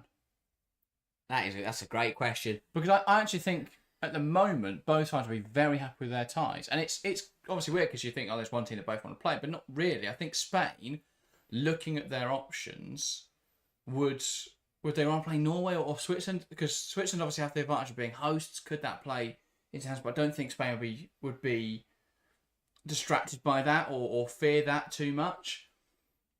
But with Norway, you've always got a chance they might turn up and play really well, and that could catch the team out. As for Italy, I think they would prefer Norway, who've been pretty poor at this tournament, and rely on the fact they're not going to suddenly show up, than take on Switzerland, where they've got that home advantage. So I'm not saying that Italy are going to come out the second half and not look to score, because I'm sure they'd love to top the group and they'll take whatever challenge comes in the knockouts. But I think from a Italy perspective, would Norway be an easier tie based on what we've seen at this tournament than Switzerland? Yeah, I think both sides would also like the way that the opposition play up. Italy would look to stretch Norway, a side that, don't work hard, don't track back. And I think there would be, obviously Spain would also find gaps, of course, but Italy, with the way, the wide, expansive stuff they play, I think they do very well at stretching Norway and then getting the likes of Girelli in a one-on-one in the penalty area. And if she wins that header, she scores. And then for Spain against Switzerland, I think Switzerland will obviously want to come into it and be positive. Again, they're a side that like to play wide, but playing wide against Spain is very dangerous because of how good Spain are centrally. And I think that if Spain do face Switzerland and Pia Sundhage and her side look to be positive and look to, get the wing backs out wide with Benet and Reeson and knock the ball out quickly and stretch the play, I think that would leave a lot of space in the middle for Spain to use, and that is something that I think they'd really thrive on. Yeah. Fair enough. Phil says, I think Spain will grind them down and finish big winners here. Well, I think my same thinking applies. I think that Italy would rather go and play Norway, potentially. I think that's a much more favourable tie than a Swiss team who will have home support. But that wouldn't be a problem, I don't think, for Spain, because they are Spain. Yeah. They shouldn't be faced by moments like that. Young Simon says, like the live stream, people. Yes, if you haven't left a like on the stream yet, make sure to do so. And if you are new and haven't hit that subscribe button and you're enjoying the content, then make sure to hit subscribe. If you're not enjoying the content, why are you here? Is my first question, but hope you're doing the second half and then subscribe after that. But remember, we are covering every match live, of course, bar the games where they clash, because we physically couldn't do that. It'd be very difficult for us to take a stream each and just shout over each other. Yeah, I think that second half wise, I'm still pretty certain my prediction will probably come through. Just if anyone wasn't here, I said that Spain would win by 3-1, and I think that I definitely could see that happening. I think quality could just prevail in the second half, but it won't be that it won't be because Italy falter. I think it will just be because Spain show their class. And I think that overall, if I'm Andrea Soncin in that Italy dugout, I would be pretty pleased with what I've seen. And no matter how this game ends, if I see my team put up a good fight in the second half, I think there's definitely positives for him and Italy to take going into the knockouts. And I think that a lot of people have kind of, slept on Italy a little bit, myself included. I think that I knew I predicted them to get through. I knew they'd probably do well, but I didn't really. I think the performance level across all 3 games has surprised me quite a bit, because they obviously they did very well to beat Belgium in what was a decently cagey affair, and a bit. Tournament opener is always a bit of a tough one to get through. They did well to win that. Portugal, they should have won, and if it wasn't for Diana Gomez pulling something out of nothing, then they would have come away with a win from that game. And then tonight, for 45 minutes, they have fought hard against the world champions, and if they can hold on for another 45 minutes, then they will find themselves taking a point from and remaining unbeaten as well. Obviously, we speak about Spain wanting to keep this unbeaten run going and to win every game at the Euros, but Italy at the moment, if they are to draw, would go through unbeaten out of Group B. Yeah, fair enough. HB says, before the half starts, as Chelsea fans, do you prefer Caicedo or Rodman? Tough debate. Why not both? I mean, both play different wings, but I'd lean towards Linda Caicedo. Just because of Rodman's injury concerns for me. I think one, with Rodman's injury concerns, two, the fact that Caicedo would probably be a cheaper deal, because I think Rodman's a much more difficult deal to get done at the moment, and will be able to get us underway in this second half. And yeah, I think Caicedo would be suited to WSL more than Rodman is. Rodman's more of a runner in behind. You don't really get that space in the WSL. Caicedo's a very tricky player. Someone who can unpick defences. Definitely someone I'd want at Chelsea. It'll be Italy to get us underway. Caruso from the middle, waiting for the referee's signal. Rescue walking around waiting for something. And just waiting for confirmation from the sideline that we can get underway in this second half. Devon Rescue has nowhere to be this evening, seemingly. I think Caruso's going to cramp up by the time we get to go in.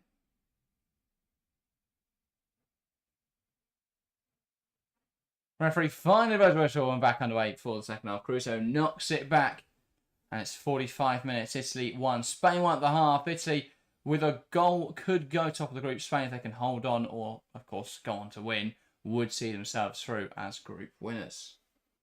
H says Rodman's contract expires this December, though. Oh, yeah, if we can get Trinity Rodman on a free, yeah. Obviously. But she's not going to be able to play until next year. I'd go out there myself. I will fly her from the US. And I don't even know how to fly a plane.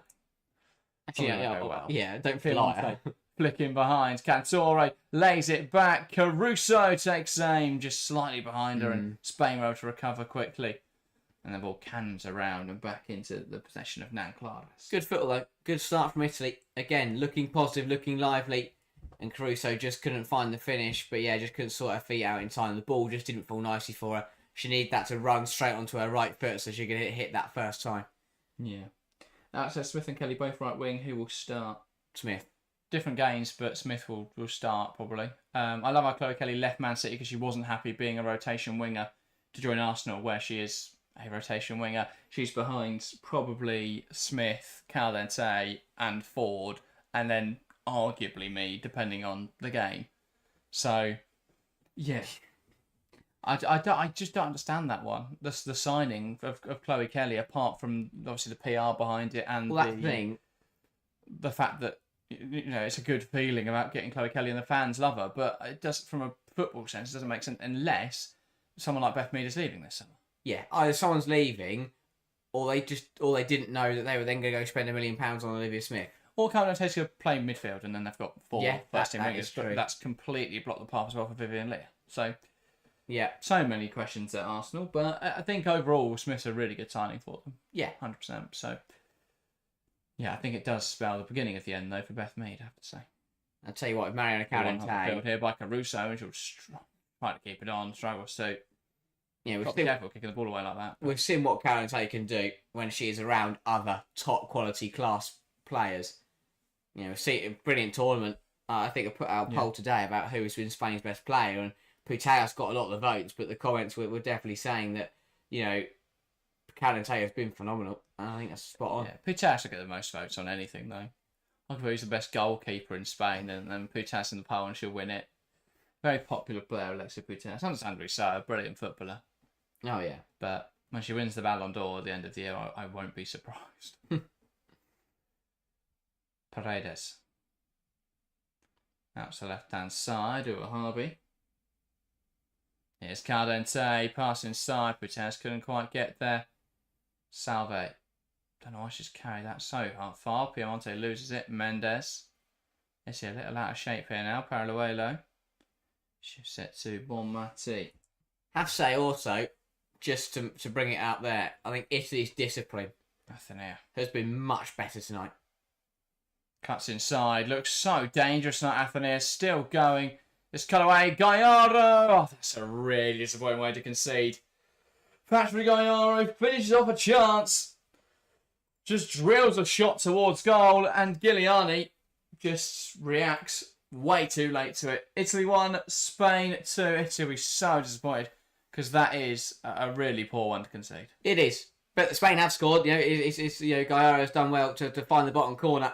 And a big goal that would see them take 3 points from 3. It's a good move. Really tidy from Athenaea. Again, too easy. She beats 1, 2, 3, 4. Nearly beats 5. Gets tackled by the 6th player. Way too easy. Not good enough clearance. Oh my God. Giuliani goes down in stages.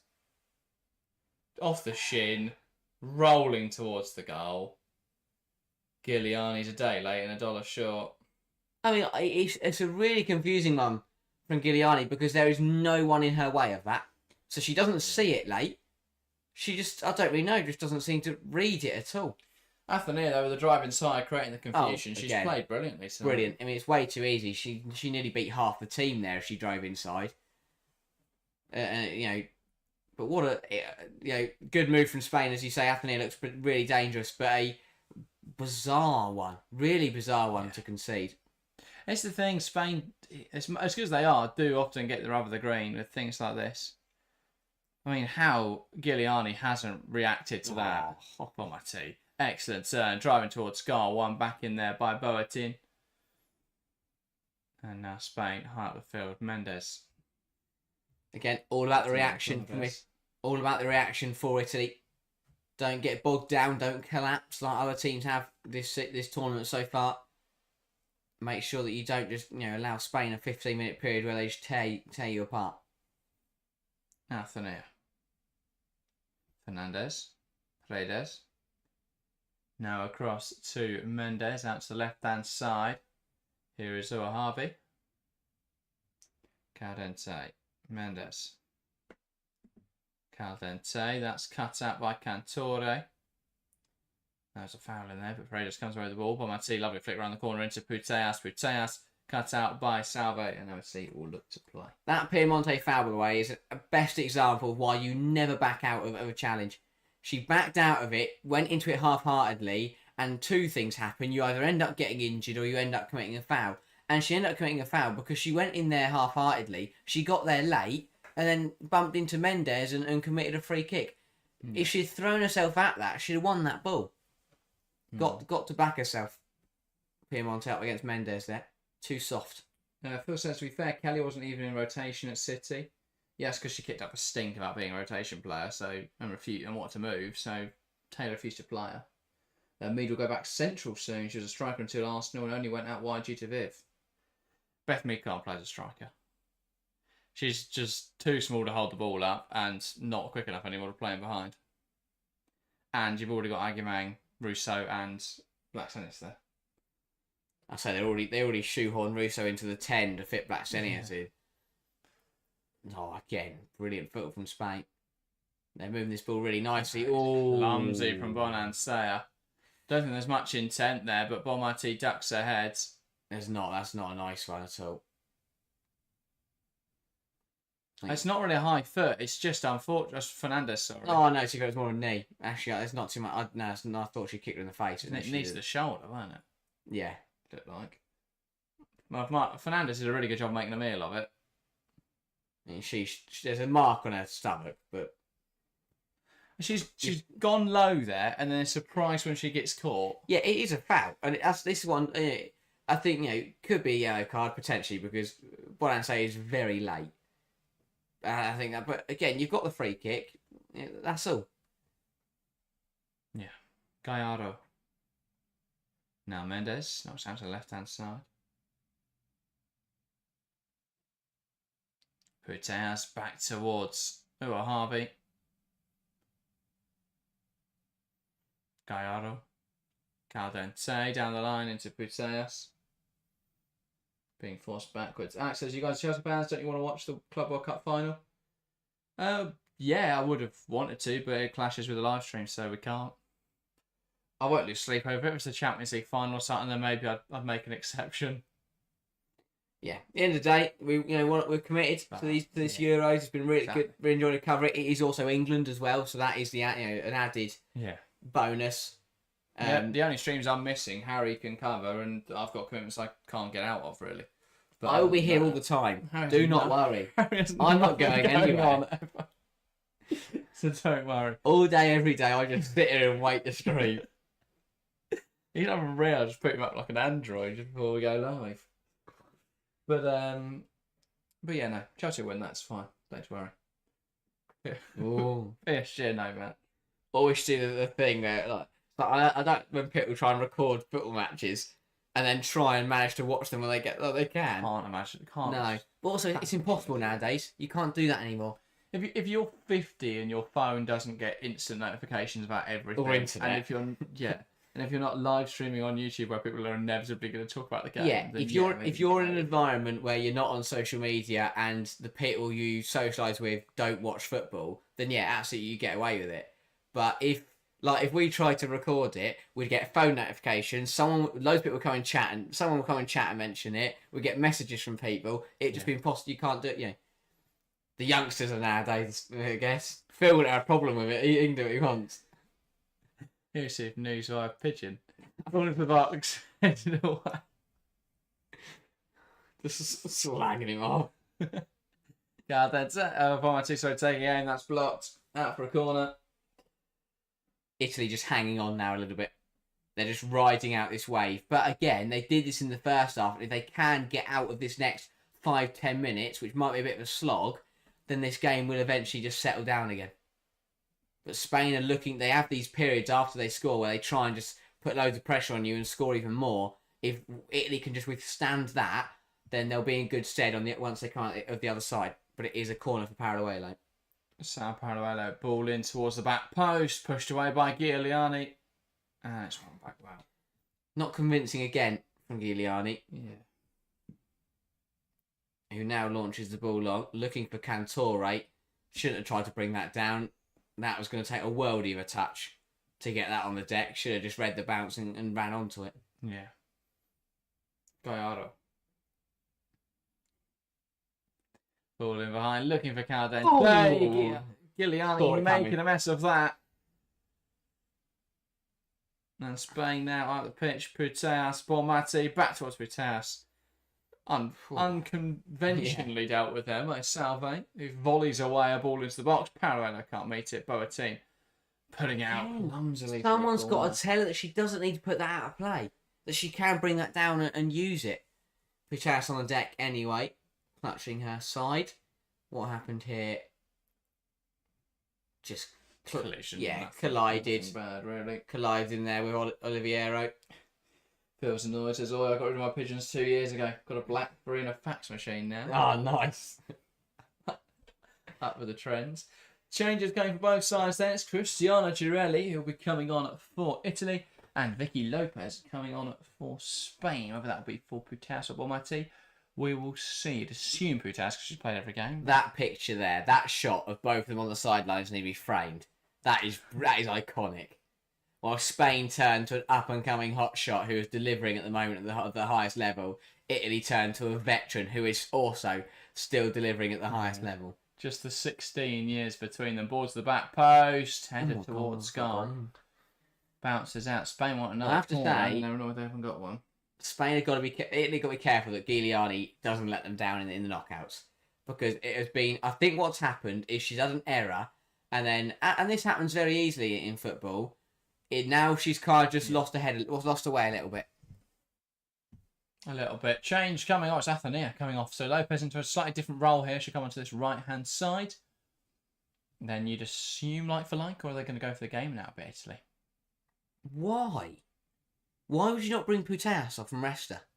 I don't know. And Athenia, who first start the tournament, Piemonte coming off, by the way. keep And her it'll on. be Girelli coming on to try and find Italy an equaliser. Yeah, play up. She'll play hold up, get Cantore running on in behind. That's a good change because again, I'm saying about Soncin, being on top of things and keeping things changing up. That change there, Italy under the cosh. Now they're going to go long, try and get Girelli just to hold it up, just to release a little bit of the pressure on them. Yeah. I like that change. And it feels a bit more like a 4-3-3 now with Bonan and Sayer. But it's still a 5-back, so still 5-2-3. Less transition threat with Girelli, but more stability. That is a clumsy foul. If Cantore and Bonan and Sayer can support her well, then that'll be all right. Yeah. Puteas brought down once again. I'm really surprised that she's not come off. You could have given her less than an hour, kept Athenia on there, who probably isn't going to feature at this tournament again. Nigel says, can't just be me, he thinks there's something aesthetically pleasing about tucked in shirts. Oh, yeah. Absolutely. Proper old school. Vicky Lopez plays with a shirt tucked in, doesn't she? Yeah. I think that it should still be something that players do. I love it when you see a player with tucked in shirt. I like now more the nuance of it though. When you get just one player who does it and they stand out for that, I think it. Yeah. Also seems to coincide with the player who plays with a little bit of finesse and a bit of class. It could be a proper, not flashy, but like old school. Just does the basics. The water carrier. That's a completely different role, but it can be more of like that. Oh my days! Shot snapper can't then say blocked off the line. Should have scored really. Giuliano again. Defense. Oh my lord! Just has had a mad second half. Giuliani's in all over. Comes flying out, and she flies out behind the ball. It's a great run. Gaiara gets in front of her, but actually ends up great. Save her. No, but that should go in. Gets there way too late, and is lucky that Gaiaro kicks it at her. No, but where else can Gaiara go? She's close to the angle there. If she stays in the goal, she's got no chance. Yeah, fair enough. I don't think there's anything wrong with the goalkeeping there, to be fair. It's Cantore. I get what you're saying. The second half hasn't been great, but I don't think there's anything too wrong with that. Great reaction from Nan Clares. That took a deflection in there. Olivero fighting away for the ball. That did strike a hand, and of course, Demetriou's on that one. Missed the Spain player punching out the penalty on first view. That's harsh. Sees that one. It's Demetriou. It weren't a punch, and I don't. It's very different. We didn't spot it at all. Cantore there cutting inside, and the deflection causing a bit of bother for Nan Clares there. To be fair, I should check her closer too. It did bring it back into her, but she'd done well because she'd already committed to the left and had to go backwards. But I do agree. I think that Cantore effort was definitely looking to be more in the corner. Lopez breaking away. She was in the right place there, Nan Clares, because she hadn't dived far enough. Yeah. Lopez comes inside. Wow, here's Puteas. There was a foul there. Puteas just wide of the mark. I think there'll be a look at that one. I think that was too outside the box, no? No. I think that was too late in there on Vicky Lopez. Yeah, they played the advantage. They had the advantage. Puteas missed it, but they may well look at. So she gets into the box. She's on the line. She doesn't actually get fouled until she's lost the ball, and then she's. Oh, I don't know. I don't think she gets. I don't think there's enough of it. No. I don't think it impacts her trying to play the football. It does. It doesn't. But Puteas, Paramelo. Oh my god! Just wide. Spain are coming really close. They're deceiving. They look like they're going to go in, especially when Giuliani just stands there and puts her hands up like she's letting it go out. Yeah. Mario, I think, talking about the City men's team saying they're going to win a treble next season. Yeah, Phil getting a bit confused there. But yeah, I don't think City women could win the treble next year. I'm very intrigued to see the WSL this season. I think there's so many exciting storylines. I mean, the transfer window's not even started yet, and I'm excited. I want to see what else happens. Yeah. I don't know how it started, but you know what I mean? I haven't picked in a full game. Everything's kicking off bar Man United. Mark Skinner's still on holiday. He's not even thinking about it. Don't forget, they announced the contract extension of Rachel Williams. They did, that is true. And they're releasing Aoife Mannion. But I think Mark Skinner's probably still on some beach somewhere having a great time, He's not getting any money, is he? Unless he sells someone really good. So, which he's not going to do. and even then, he'll probably get about 50 pence of Twix, and Surgeon Ratcliffe will pocket the rest. Skinner gets to choose between his lunch money for the year or having another footballer to play. Yeah. Ball looking for Parallelo. Doing well to compete for it. Ball into the box. Oh, well played. Good defending. The problem for United is without much more significant investment, they're not going to get a player that takes to the next level. So No. they'll just keep adding players that are good. And don't get me wrong, they could get a little bit better still. But they're not going to sign players to take to the next level. I mean, look at Man City this season. One bad season. And they've replied by signing Sidney Lohman. Yeah. It's a great bit of business. I have to say there, but like, that tackle from Salve, actually, she went in too early. She tackled the ball before Paolo got there. So Paolo just waited and then took the ball off her again. Vicky Lopez ball in, headed away. But again, Italy have done exactly what I said they needed to do. Yes, Spain are still coming forwards, but what was the Spain goal? 49th minute? I think, something like that. But, you know, we're nearly 15 minutes on from that. They've done well just to ride out that initial storm. They haven't collapsed like Portugal and Belgium did. Giuliano, to be fair, again, having an issue with her groin. She went down in the first half and did receive treatment for it. Maybe, potentially why she has had a bit of a weird second half. Belgium by lead Portugal by 2-0 now. Now Taloba set up by Williat. So Portugal. Belgium have turned up. Tessa Williat is now, has decided to perform. And they'll be so annoyed they didn't get the result against Italy. Yeah. Because they'd be through right now. Or Spain. That is true. I mean, they shouldn't have lost 6-2. Yeah, agreed. I think they had another goal in there. Ball coming forwards. Cut out well. They just fell apart at 4-2, really. Yeah, exactly that. Matrescu gets in the way. Going to play on, though, because she didn't touch the ball. She's blocked Fernandez from getting there. HB says, I hope we get a 23-24 kind of title race, and it's shaping up to be that way. Yeah, exactly. It very much depends, because the thing that 23-24 had that last season didn't have was that there were other people in the title race. So because Arsenal and United were still strong, or less United, to be fair, they were rubbish, but because Arsenal was still strong, there was another team to take points off Chelsea for City, and so it was a lot closer. And obviously, City were really competitive against Chelsea as well. Whereas the season just gone, Arsenal couldn't lay a glove on Chelsea domestically. And there was no City. United were a decent threat, but they didn't take any points off Chelsea, and they did take points off Arsenal. Yeah, this season you've got Arsenal, City, United, who should all be right near the sharp end. It really depends what happens, but also it would be nice. Obviously, realistically, Chelsea and City were the front runners a couple of years ago. It'd be nice to see potentially a little bit less close. To go level on points was absurd. Well, Arsenal were in that title race until about January, wasn't it? But it would be nice if we could get to April and have three sides still 4 or 5 points between them. Yeah, Arsenal went ahead in that season after beating Chelsea in November or December time, and then immediately lost to Tottenham the week after and killed their title chances again. And then after that, they came after Christmas and they did nothing until Steam Black sending a stand up against Man City and lost in the game. Another issue. Yeah, Giuliani is really struggling to continue. Taloba goal disallowed, by the way, so still a chance there for Portugal. Yeah. You never know. But who is on the bench for the Italians? That is the question, because I don't think Giuliani is going to continue here. She's been struggling a lot. That's the second time. Yeah, she's been holding it for the whole. She went down in the first half holding her groin, received treatment. She's now gone. She then has been holding it for the majority of the second half, and now she's gone down again. Hasn't looked comfortable, and you could see from the goal, she just didn't react. It's that change of direction that is very difficult to do when your groin is playing up. It'll either be Balde or Durante. Not sure which. That looks like Balde to me. No, Durante. So if Giuliani is forced off, it will be Durante, goalkeeper for Fiorentina, I believe. I just don't think she can. There's no way.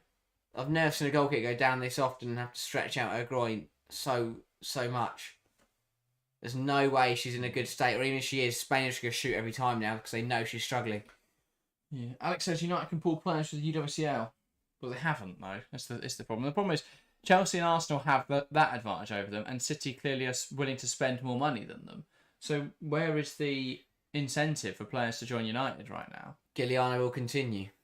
So she's all right. That surprised me because she does not look comfortable whatsoever. No.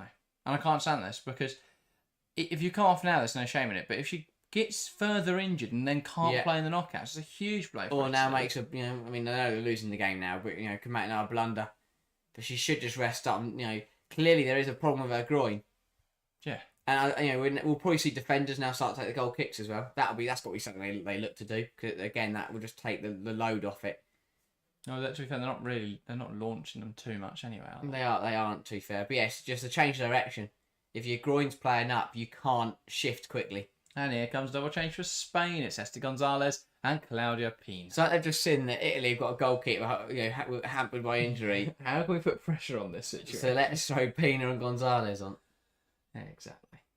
And they don't want to ruin this because they've battled well for 70 minutes to only be a goal behind, and they don't want to lose this because their goalkeeper is struggling with a groin injury, but they're not bringing her off. Paredes. I don't think Spain have too much wrong. I think they've just rotated and taking the game very leisurely, which is what we expected. They came out fast in the second half, got that leading goal, and now they're just happy to just play the ball, knock it around a bit. Yeah, Spain in possession. Paredes. Here is Mendes. Uwahavi. Pass forwards from Caldente, looking for the run of Paralluelo. Salve knocking it out of play.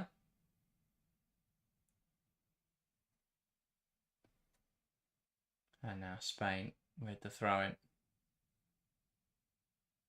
On back out the pitch there by Cantore. Tries to take it down the line, wins herself a throw-in.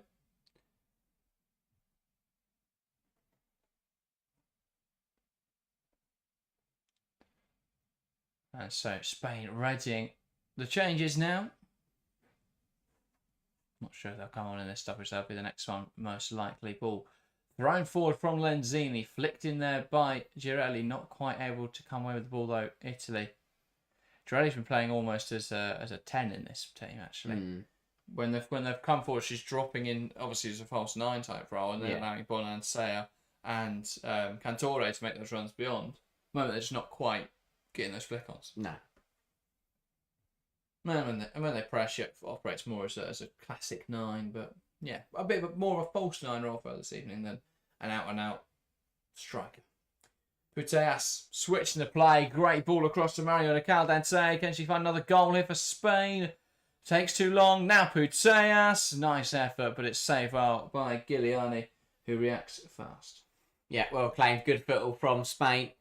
Puteas playing the initial ball out to Caldente, who found herself in a bit of space, well closed down, and tracked back from Cantore. Puteas had too much pace in the penalty area, and I think just tries to lift it into the corner. Probably should have gone to put a little bit of pace, a little bit of power behind that, rather than lofting it up as much as she did. But not a bad idea at all.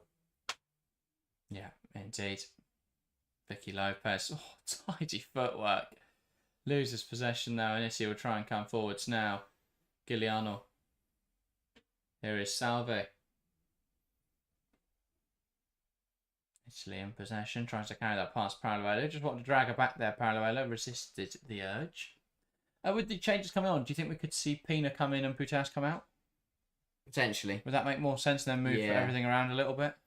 There's no way. Puteas really shouldn't play 90 minutes today. That'd be an oversight from Tommy. That's what I was just thinking. If you're going to rotate as much as they have, surely Puteas is going to get a chance to rest as well. I wouldn't be surprised as well if rather than Paralluelo coming off it's Caldente. Yeah. And then they just use their change to rest some players up. If they don't, it's just poor squad management, really. Yeah. I feel from Tommy. Puteas and Caldente have so far played almost all the available minutes. I know there's been a little bit of rotation in some of the games, but they've played quite a lot of football. Ball into a good area, and that is just about dealt with. Lopez will chug along to get there and keep it in touch here for Spain on the near side. Now to Martina Fernandez. Paredes. Gallardo through to Aitana Bonmati. Can she wriggle through and make a chance?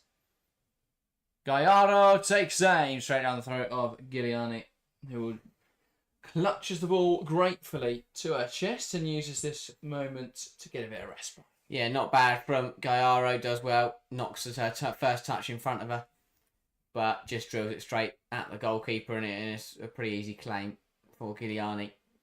Actually, I'm curious to who the centre-back starters are for City. Well, it'd be interesting to see what Yeglutz does, because there's definitely an opportunity for a back three, isn't there? As we know Yeglutz likes a three-back, but I think the signing of Iman Bennett could point towards that at City. And when you can see they've got Greenwood, Knack, Pryor, Kasper can play in a back three, Jade Rose has just signed. They've got enough centre-backs, you'd feel, to be able to cope with that. But coming forwards now, Putellas tries to get a shot away, and it's another save for Giuliani. She's just racking up the saves now as Spain are finding more space on the edge of the box for shots. They are. At the moment, they're going straight at her. Once they start to find the corners, I think she'll find it more difficult. Italy labouring, you feel, especially in midfield. Again, we saw Jack. We've only seen that one change for Girelli. I'm really surprised that Soncin hasn't tried to use his bench more. I think it's something he did very well in the first 2 games, but tonight, still got 4 changes in the bank. Yeah, I do just wonder if it's a case of, because there's a few rotation players on there, keeping them on and giving them the minutes, given that this game's fairly dead rubber now anyway with the result elsewhere. I mean, I think it's a few rotations. Players like Giuliano, who's on a yellow card, would be smart to take her off. His legs. Backline's the same as it normally is, apart from Oliveira. So I think some changes would be smart. I am somewhat surprised, but I could also see a bit of a justification.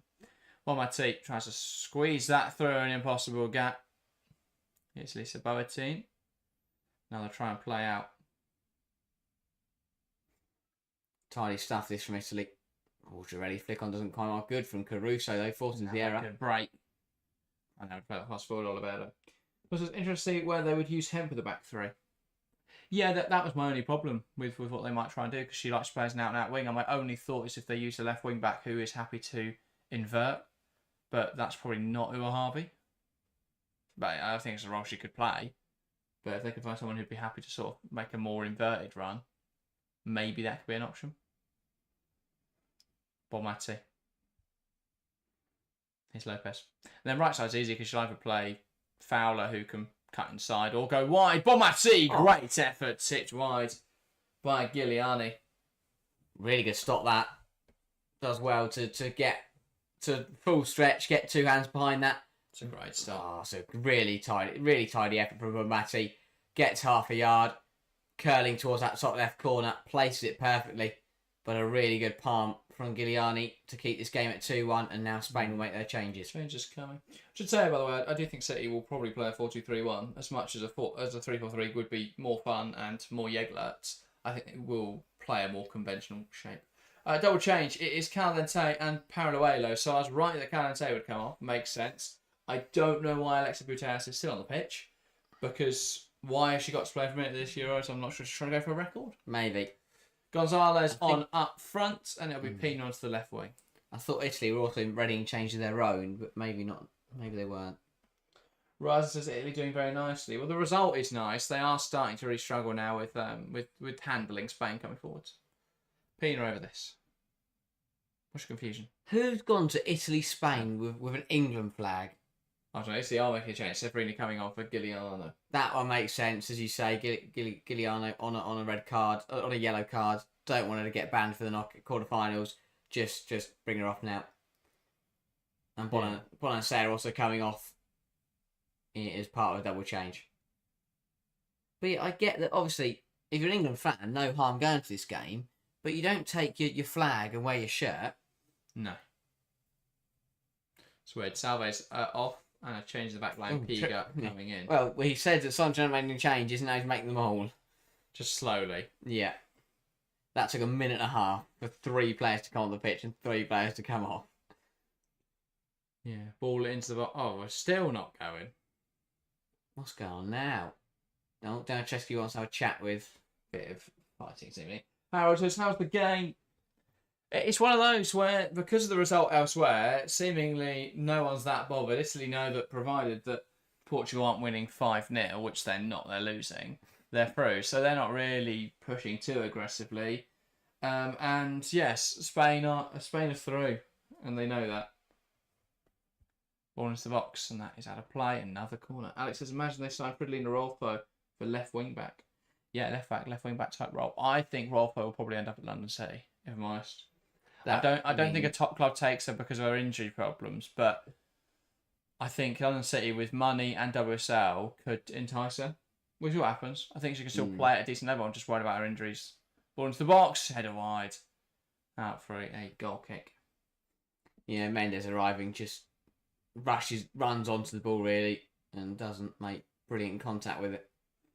Rolf would be the kind of one I would have suggested for Arsenal, just because she's a really top player and they've got other left backs. But obviously they've signed Taylor Hines now, which I don't think is an incredible signing. I know people are really excited about it online for some reason. I don't rate it particularly highly, but will provide adequate cover, I'm guessing, in the WSL. But my problem with Arsenal is that the window, like signings like Smith, show the ambition and the drive to go and challenge and be the best side in the world, and then signings like Kelly and Hines show how they're still doing things for PR reasons and for sentimental value. Do you think it's a little bit though of the fact they're both homegrown at club and nation? Does that imply that there are English players moving on? Potentially, yeah. Maybe we'll see that later down the line. Or if they're looking at Beth Mead potentially leaving either this year or next, is it just future-proofing with squad players who are English? That is true. But if it isn't that, then I'm slightly worried, because the way to grow and get more fans isn't to have players that people all know and love. It's to have, it's to go out and bring in signings who are going to compete and are going to win you titles and trophies. Yeah, I agree. I think I do see though why, in terms of growing merchandise and that PR aspect can be important as well. Of course, sentiment value is a massive thing, and fans that are reacting, of course, fans will be very happy about the Hines signing, but if you look at it from a quality perspective, she's not there. Yeah, but I think there's better left backs than McCabe, and she's a Champions League winner, so they can get the job done. Yeah. I think on a free it's not the worst signing. I'm confused with what they're doing with Jenna Nice-Wong because we've barely seen her. I think she's a better left back than she's a central midfielder, and I think Arsenal have lots of central midfielders. Yeah. And unless we're going to see someone, I mean, I think it'll be reduced minutes of Vouty and potentially Little as well this season, but I don't think either are going to leave in this window. So it just feels like they're going to have lots of players at this rate. Yeah. In terms of the move on, I just feel Arsenal aren't particularly good at moving players on. We've seen that in the past. I think we'll continue to see that because realistically, they either don't do it or it's ugly. As well liked, with Viviana Miedemar, as well liked as Mead is, this should probably be the summer where she moves. Yes. But will it be? I doubt it. Ball in behind, heads away from Paredes. Drops in there for Caruso. One back there by Gallardo. Well, Phil says Hines will be a backup running. Clearly doesn't want defensive fullbacks. Yeah, but she doesn't. I just don't think she's at the level that Arsenal need, really. But ball in behind, looking for Esther Gonzalez, trying to get there. Giliani comes off a line really well. It's like the reaction to Mannion not being renewed by Man United. People were devastated. I thought, what? Just cost them points this season because I'd be celebrating. I just think sentimental value at the moment at certain clubs and certain fan bases outweighs quality and performance massively, and that just doesn't work in a money and in a results business. And I think that teams will. We saw it last season with City with the Chloe Kelly situation. I think Kelly's stock value and clearly potentially opinion of herself was higher, but after that Euros goal, so she thought she could be, and her agents will probably tell her the same. She should be a starting player wherever she goes. City or Gareth Taylor clearly didn't view it that way, given that, and I think she was told that there would be a rotational aspect, especially with Fowler coming through. I don't think that's an absurd thing to say anyway. With Hemp, Fowler, Virginia all there, Kelly wasn't going to start every game, but she wasn't happy with that and ended up kicking a fuss and went to Arsenal's worked out for her. But there was a bit of a problem at the moment with that, moving players on. Yeah, the best sides in the world are the best sides in the world because they look at performance. Look at Barca. I know Barca fans aren't happy because no women's football fans at the moment are just happy when players get moved on. I think a little bit of that is they're not used to that aspect of the game yet, where you do sell players. Because it very much used to be that someone would come sign for a club early doors and then just retire at that club. You look at all the legends or they're just bouncing around the WSL, especially in England, so like fans wouldn't mind too much because they'd still get to see their favourite players playing on the pitch. But yeah, as you say, Barcelona, Chelsea, over the last couple of years, they've got rid of players that are well liked because they don't think they're good enough. Well, Barca have shifted Engen this window. They've shifted Rolfo. They've shifted Eddie Roebuck. They're probably going to shift Mape Leon, which I think is one they probably wouldn't have wanted to. But with how refusing to sign a new contract at the moment, they've sort of got to. It makes sense from a financial perspective. Football is a cutthroat business at the end of the day. Yeah. Obviously, I'm not saying don't have your favourite players, don't fall in love with people, but I think... Don't fall in love with people. No, but in terms of players that you really enjoy watching. But yeah.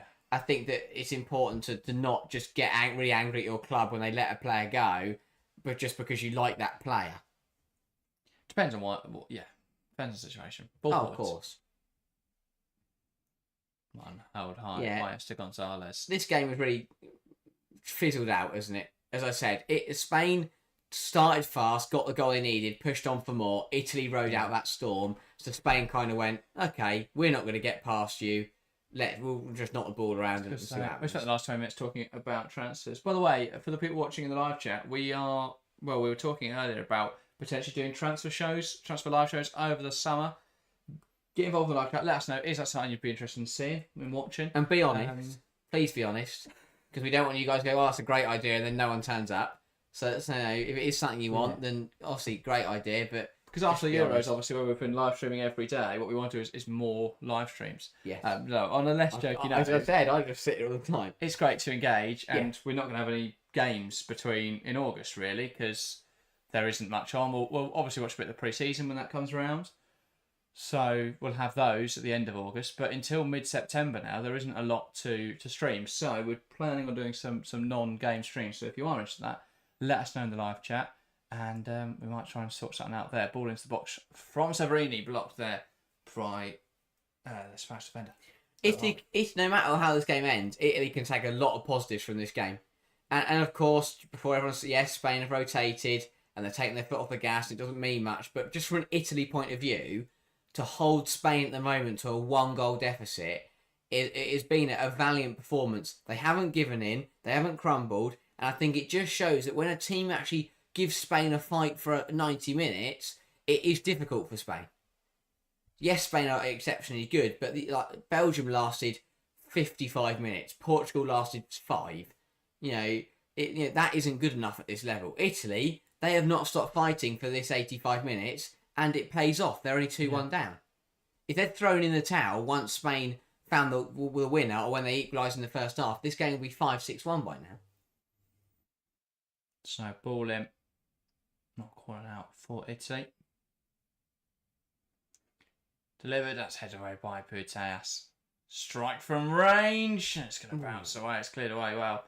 And now Spain will look to break. Gonzalez. Now Bonmati. Nigel says it's tough because there's so much football on right now. Yeah, we're talking sort of post Euros, Nigel. Because we're not going to fit in with all our Euros coverage. We're live well enough. But once we're out of the Euros, then yeah. That's when we can get into some more. Well, we're doing videos anyway, obviously, but it'd be nice to do some live streams. Yeah. Access do a women's transfer update show. There you go. Well, we've got Alex to watch. Do it. Well, that's sorted. Yeah. See you then. But we're thinking about doing a live show anyway for the WSL fixture announcements. If that's something that would interest you, let us know as well. Yeah, I think it'd be nice to do because we could do transfer roundups in videos, but we have to be a bit cautious of length because obviously you guys, a lot of people would happily sit here and listen to us talk live for an hour. They can interact, but an hour video isn't as engaging. So I think it's nicer to do it in a live stream where we can get. But also it means that we get different opinions. It's not just what we think; it's what all of you guys think, and everyone can chip in and ask questions on the show, and we can talk about whatever you really want to talk about, as long as it is women's football related. Yeah, a change by the way for Spain. Patrick coming off, Zubieta coming on.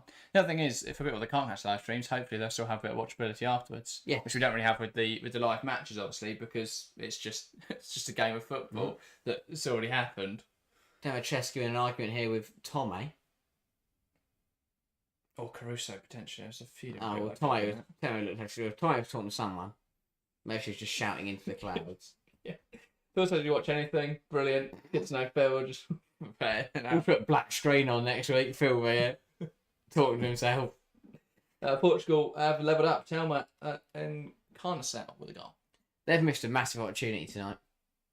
A huge opportunity. That'll put them back to third in the group. I think a draw there really and a loss tonight really summarises Spain's superiority because they're on 9 points to 4, 2, and 1. Yeah, that is shocking. The fact that the other games in the group have all been draws, apart from Italy beating Belgium in match week 1. The fact that Spain are on a +10, no one else on a positive goal difference. Italy sits at 0, but Portugal and Belgium both at -5 respectively. +10 in a 3-match group stage when you've conceded 3 goals is utterly absurd. Yeah. We knew this from the start. That Spain had the nicest group. It was they're the only team that sort of had it almost on a pole. They'll win the Golden Boot. Clean sheets at the moment will be going to Sweden. They're the only side yet to concede, right? Oh, maybe. Yeah, I think so. Correct me if I'm wrong. But yeah, I think Yeah, France did in both games. Yeah. Germany conceded to Denmark. Yeah. So Sweden are the best defence, yeah. But whether that will remain intact, we'll have to see. Join Harry, Sweden versus Germany tomorrow. That'll be a good one. Looking forward to that. And then I'll be back on Sunday as we round off match week 3 with England taking on Wales. I'll still be here, of course. I never leave. He'll be waiting. Nigel says they'll watch. That's good to know. We've got 3. That's good. That's Alex says we need Fabrizio Romano for women's football. No, we don't. Yeah, no, it ruins everything. I do think we need more transparency with press releases, and this was something that Emma Sanders talked about. I completely agree, because we saw Man City sign Ellie Lohman, and they didn't tell any journalists about it. So they just posted about it. And Aston Villa signed Ellie Roebuck, and they didn't tell any journalists about it. They just posted about it. And that is how you create no articles about those transfers and no information on it. Yes. So more press releases are good, less Fabrizio Romano type characters, because Fabrizio doesn't get it from the clubs who want to put out press releases and stuff. He gets it from agents who want to drive interest. So there's always this bias, and as Harry says, it sort of kills off those transfers. I think I agree. Let people know when you're going to announce it, but it is the most frustrating. We've already got people, news aggregators like Romano going through this. Just not just one who does it. It is my biggest problem with modern football now is transfers and announcements being ruined by people announcing them a day before. It's like the Premier League fixtures. You already knew what they all were before they'd even be announced. That only got leaked the day before, to be fair, but it's still like it ruins the vibe of the announcement. Luckily, I don't think anyone can be bothered to release the because at 10 a.m, everyone will be in the same boat. Yeah, we'll all be sat on stream, hopefully enjoying it. All wait and see what the fixtures are going to be. I think that be that when you know that when people say and they have that thing, it's like if you could change one thing about football, what would you change? It would be that. I'm getting rid of Fabrizio Romano. I want to have it where you're sat there on a random night and suddenly this transfer that it comes out of nowhere. I don't mind rumours and things being that's normal, but when you have like transfers confirmed 3 days before they're announced, but when you had that like rogue transfer that you just wouldn't expect, like just thrown out on deadline day. Well, even like Smith, the rumour of that coming out, ball into the box, right area, Esther Gonzalez. Oh dear, Giuliani. It's a goal for Spain, but it's fortunate again. Italy 1, Spain 3. Gonzalez, right place, right time, tidy finish in the end. But Giuliani will want that one back. Will not want to watch it either, because that was a bit of a howler. And Spain through top of the group. Very efficient group stage from Spain, and they registered their 14th goal across the 3 games they've had in this group stage. Absolutely incredible. Esther Gonzalez wants this golden boot. Is that her 4th? 5th? How many is she on now? She's scored loads. Lovely play down the right-hand side from Spain and Vicky Lopez. Putellas again. Another assist for Alexia Putellas. Absolutely brilliant in this group stage. What a ball that is. The vision is just exemplary. 4th from Esther Gonzalez at this tournament. Utterly absurd how she picks that pass out. Oh, absolutely. Putellas. And all of Gonzalez's finishes have come from about a couple yards out, because when you've got someone like Putellas who can put it on a plate as perfectly as that, I think that discredits somewhat how good the movement is from Gonzalez on all of these. Yes, that is true. She loses her defender really easily, and it shouldn't be that easy, but she makes the blindside runs, she makes the darts in the right areas. It's really good movement, and she gets those I think goals. there has to be a run for Putas to pick out. She doesn't just make players run around. And, she does have to see someone for the pass to be played. But yeah, the run is brilliant. But to have a player that can find that run is even better. Yeah. By the way, Belgium have scored 93rd minute Amber Tiziak with that goal. So Portugal adding that to what's been How they finished bottom of this group, I have no idea. Also, worth noting, because I wanted to mention this, but we've then had a goal. But when we talk about transfer content, we're not going to be breaking news because we are not. We don't have. We're not going to have inside information, but more talking about are they good moves and the price tags and stuff, and we're not going to have they fit loads of devices in front of us, and we're just fielding calls from agents. Oh, hang on, who's this on the phone? You're right, Sonia. Who are you signing this summer? You don't want to tell me? That's a surprise. Yeah, Gonzalez, such a strong start to this Euros campaign. 4 goals in 3 matches. Representing it. Surely I see the favourite now for the Golden Boot. 100% representing the NWSL very well. Here is Cambiaghi breaking in behind, trying to get a shot away. Cleared away well by Paredes and out for an Italy corner. Yeah, I think Cambiaghi's looked pretty sharp when she's come on. Yeah, she's offered something different. I think she's offered more than Piemonte has in her cameo appearances, if I'm honest. Well, to be fair, that was Piemonte's first appearance, wasn't it, this tournament? Her first today? Possibly, actually. Which would explain why she's offered more than Piemonte. Yeah. But she's played more. But yeah, she's come on and offered a real threat, I thought. Yeah, in every game so far. Nice run from Caruso. Gets herself a chance in the box. It's blocked. It's going to drop there for Linardi, who goes backwards, and then Oliveira with an ambitious effort doesn't come off. And there we go. And that is full time here in Zurich. Oh no, Bern. A good win for Spain. They go through top of the group, 9 points from a possible 9. Italy do progress as well. Spain will face Switzerland in the quarterfinals, while Italy will take on Norway. So we've got our first 2 quarterfinal matchups confirmed. We'll be back tomorrow with Group C, and then Sunday with Group D. Anything to say on that one, Harry? Good game. Well done, Spain. They are very, very good at football, and they are through in comfortable fashion. But credit to Italy. They battled well in that game. They put up a good fight, played some good football, and I think there's positives for them to take. And they will fancy themselves taking on Norway. They will believe that they could potentially reach the Euro semi-finals for the first time, I believe. Yeah, they are not happy, by the way, with Belgium tonight. Another goal disallowed for offside, but yes. That will round up today's stream. We'll be back. We're still covering every game of the Euro, so we'll be back with more over the next 2 days. Join us Sunday morning as well. If you can't catch us over the weekend, we'll be breaking down all of match day 3 and then looking forwards ahead, perhaps on Tuesday, towards those other games. Or Tuesday, Wednesday, we'll have a preview for the quarterfinal matches to look out for that stuff. That, though, is everything. Thanks, Phil. Thanks, everyone that's tuned in. Nigel, thanks for the nice comments, lads. That, though, is everything. Thank you guys very much for watching, and we'll see you next time.